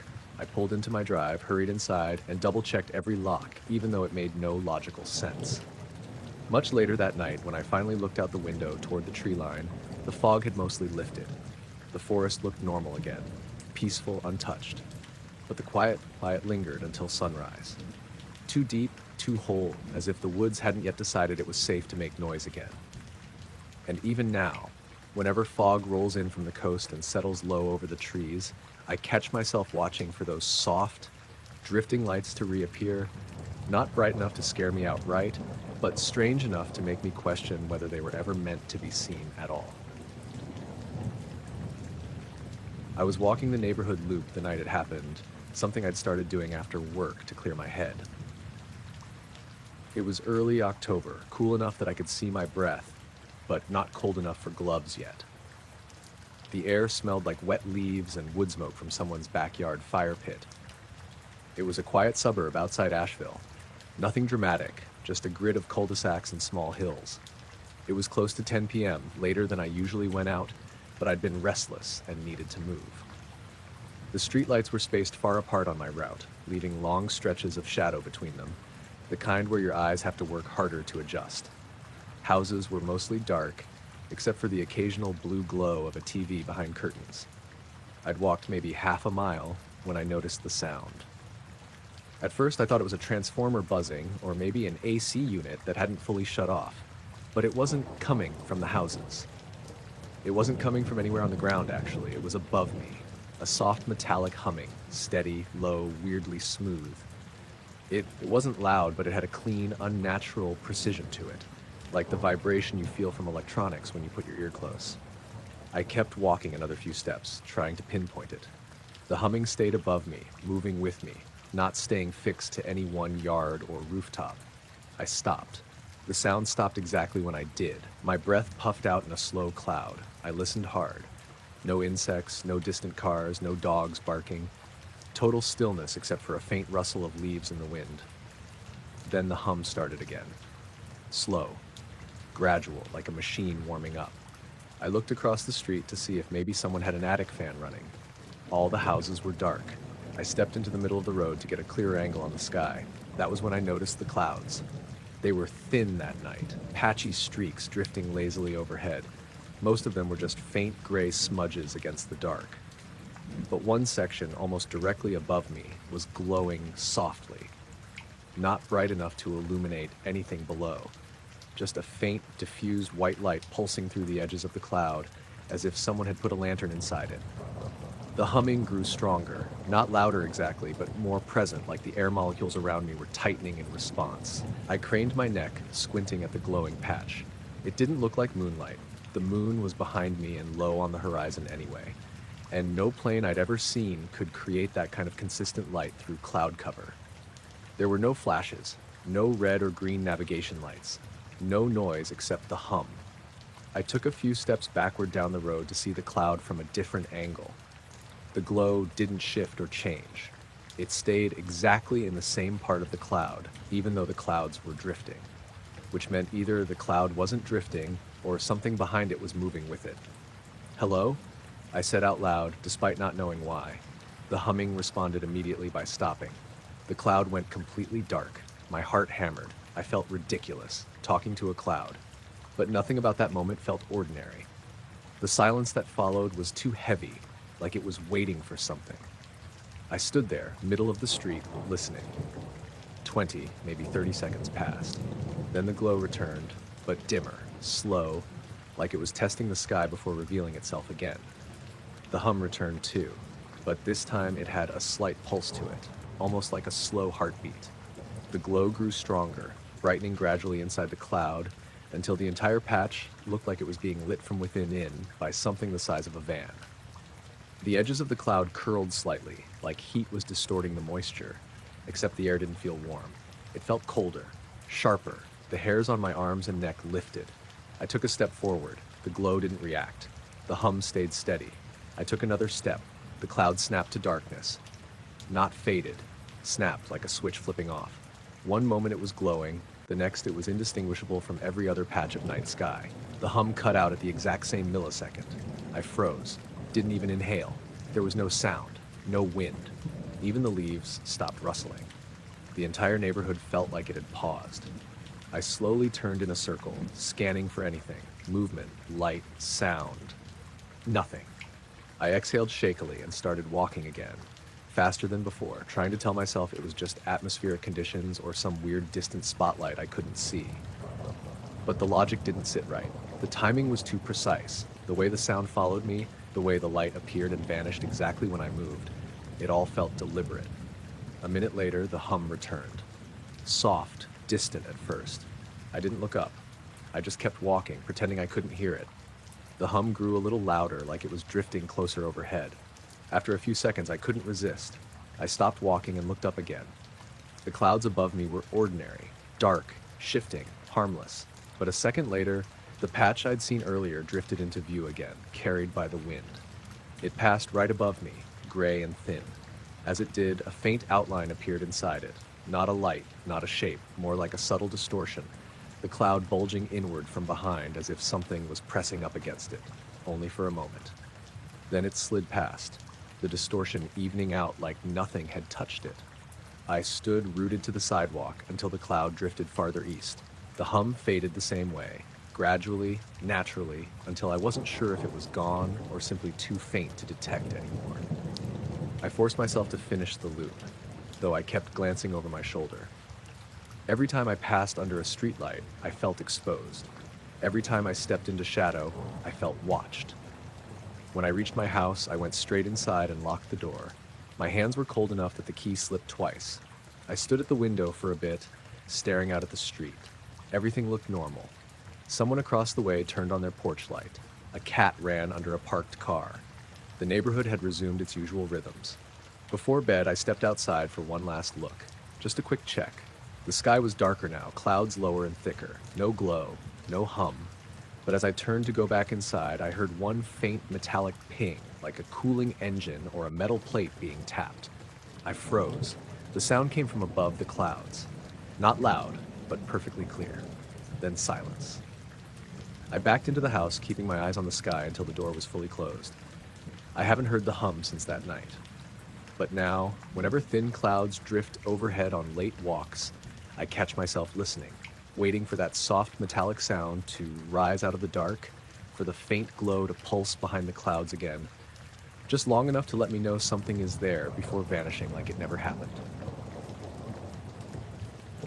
I noticed the lights starting to act strange halfway down Alder Street, right after I passed the little corner market that always smelled like old coffee and floor cleaner. It was around 10:45 p.m. early fall, one of those nights where the air feels cool but not cold, and everything has that damp, quiet heaviness. I'd stayed late at my friend Matt's place helping him move furniture around his apartment, and I didn't feel like waiting 40 minutes for the bus, so I decided to walk the 20 minutes back to my place. Alder was usually well lit, old metal street lamps every 30 yards or so, buzzing faintly, the kind of orange glow that made everything look slightly washed out. That night, though, the far end of the block looked dimmer than usual. I thought maybe a bulb was out. It wasn't until I got closer that I realized it wasn't one bulb. It was all of them, going dark one by one. The lamp closest to me was on. The next one flickered, then went black. 2 seconds later, the next one flickered. Then, black. Like dominoes. I slowed down. There was no power outage. The houses on either side of the street still had porch lights on, TVs flickering behind curtains. Just the street lamps were shutting off, and they were doing it in a perfect sequence down the block. I stopped walking entirely when the fifth light blinked out. The darkness was creeping toward me like a curtain being pulled shut. I waited for the lamps behind me, the ones closer to the market, to go out too, but they stayed steady, buzzing normally. Only the ones ahead were failing. I told myself it was probably a wiring issue. Something underground. A breaker tripping.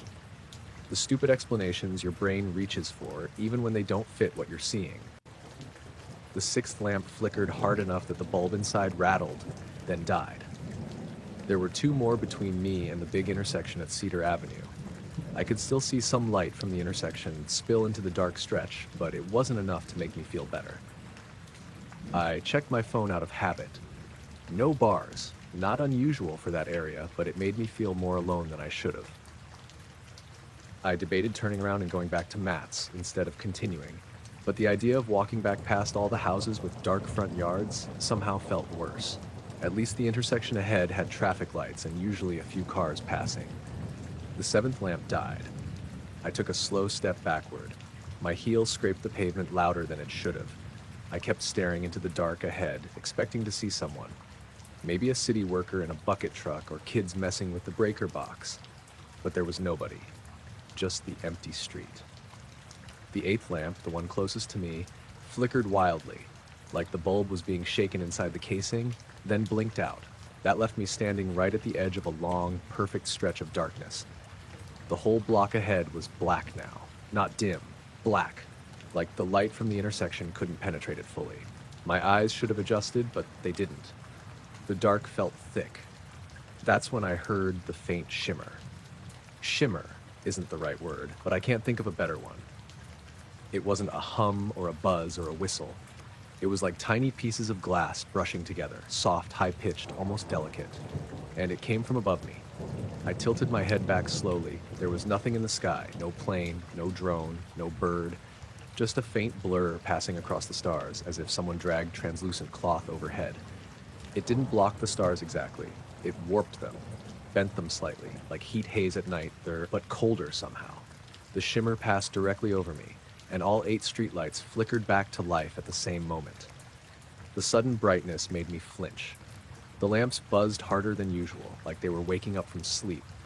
For a few seconds, the entire block looked too bright, as if the bulbs were running beyond their normal power. The shimmering sound faded as whatever that was moved farther down the road. The blur above me drifted towards Cedar Avenue, distorting the sky as it went. When it reached the intersection, the traffic lights turned yellow. Not blinking, solid yellow. All 4 directions. Cars slowed awkwardly, unsure what to do.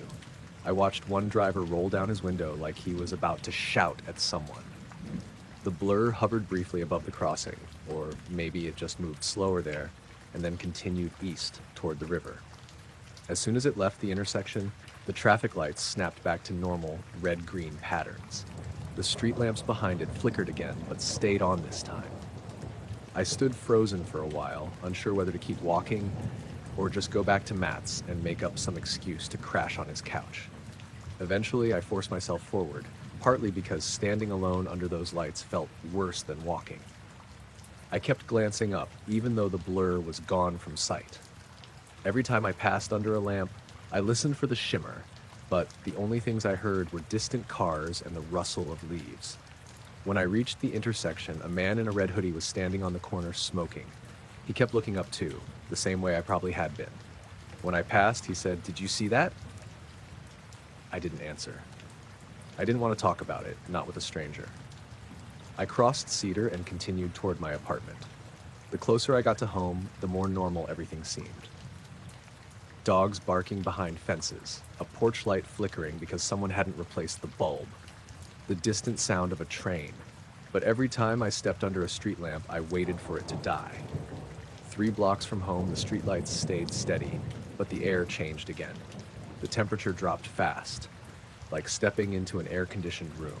I rubbed my arms, confused.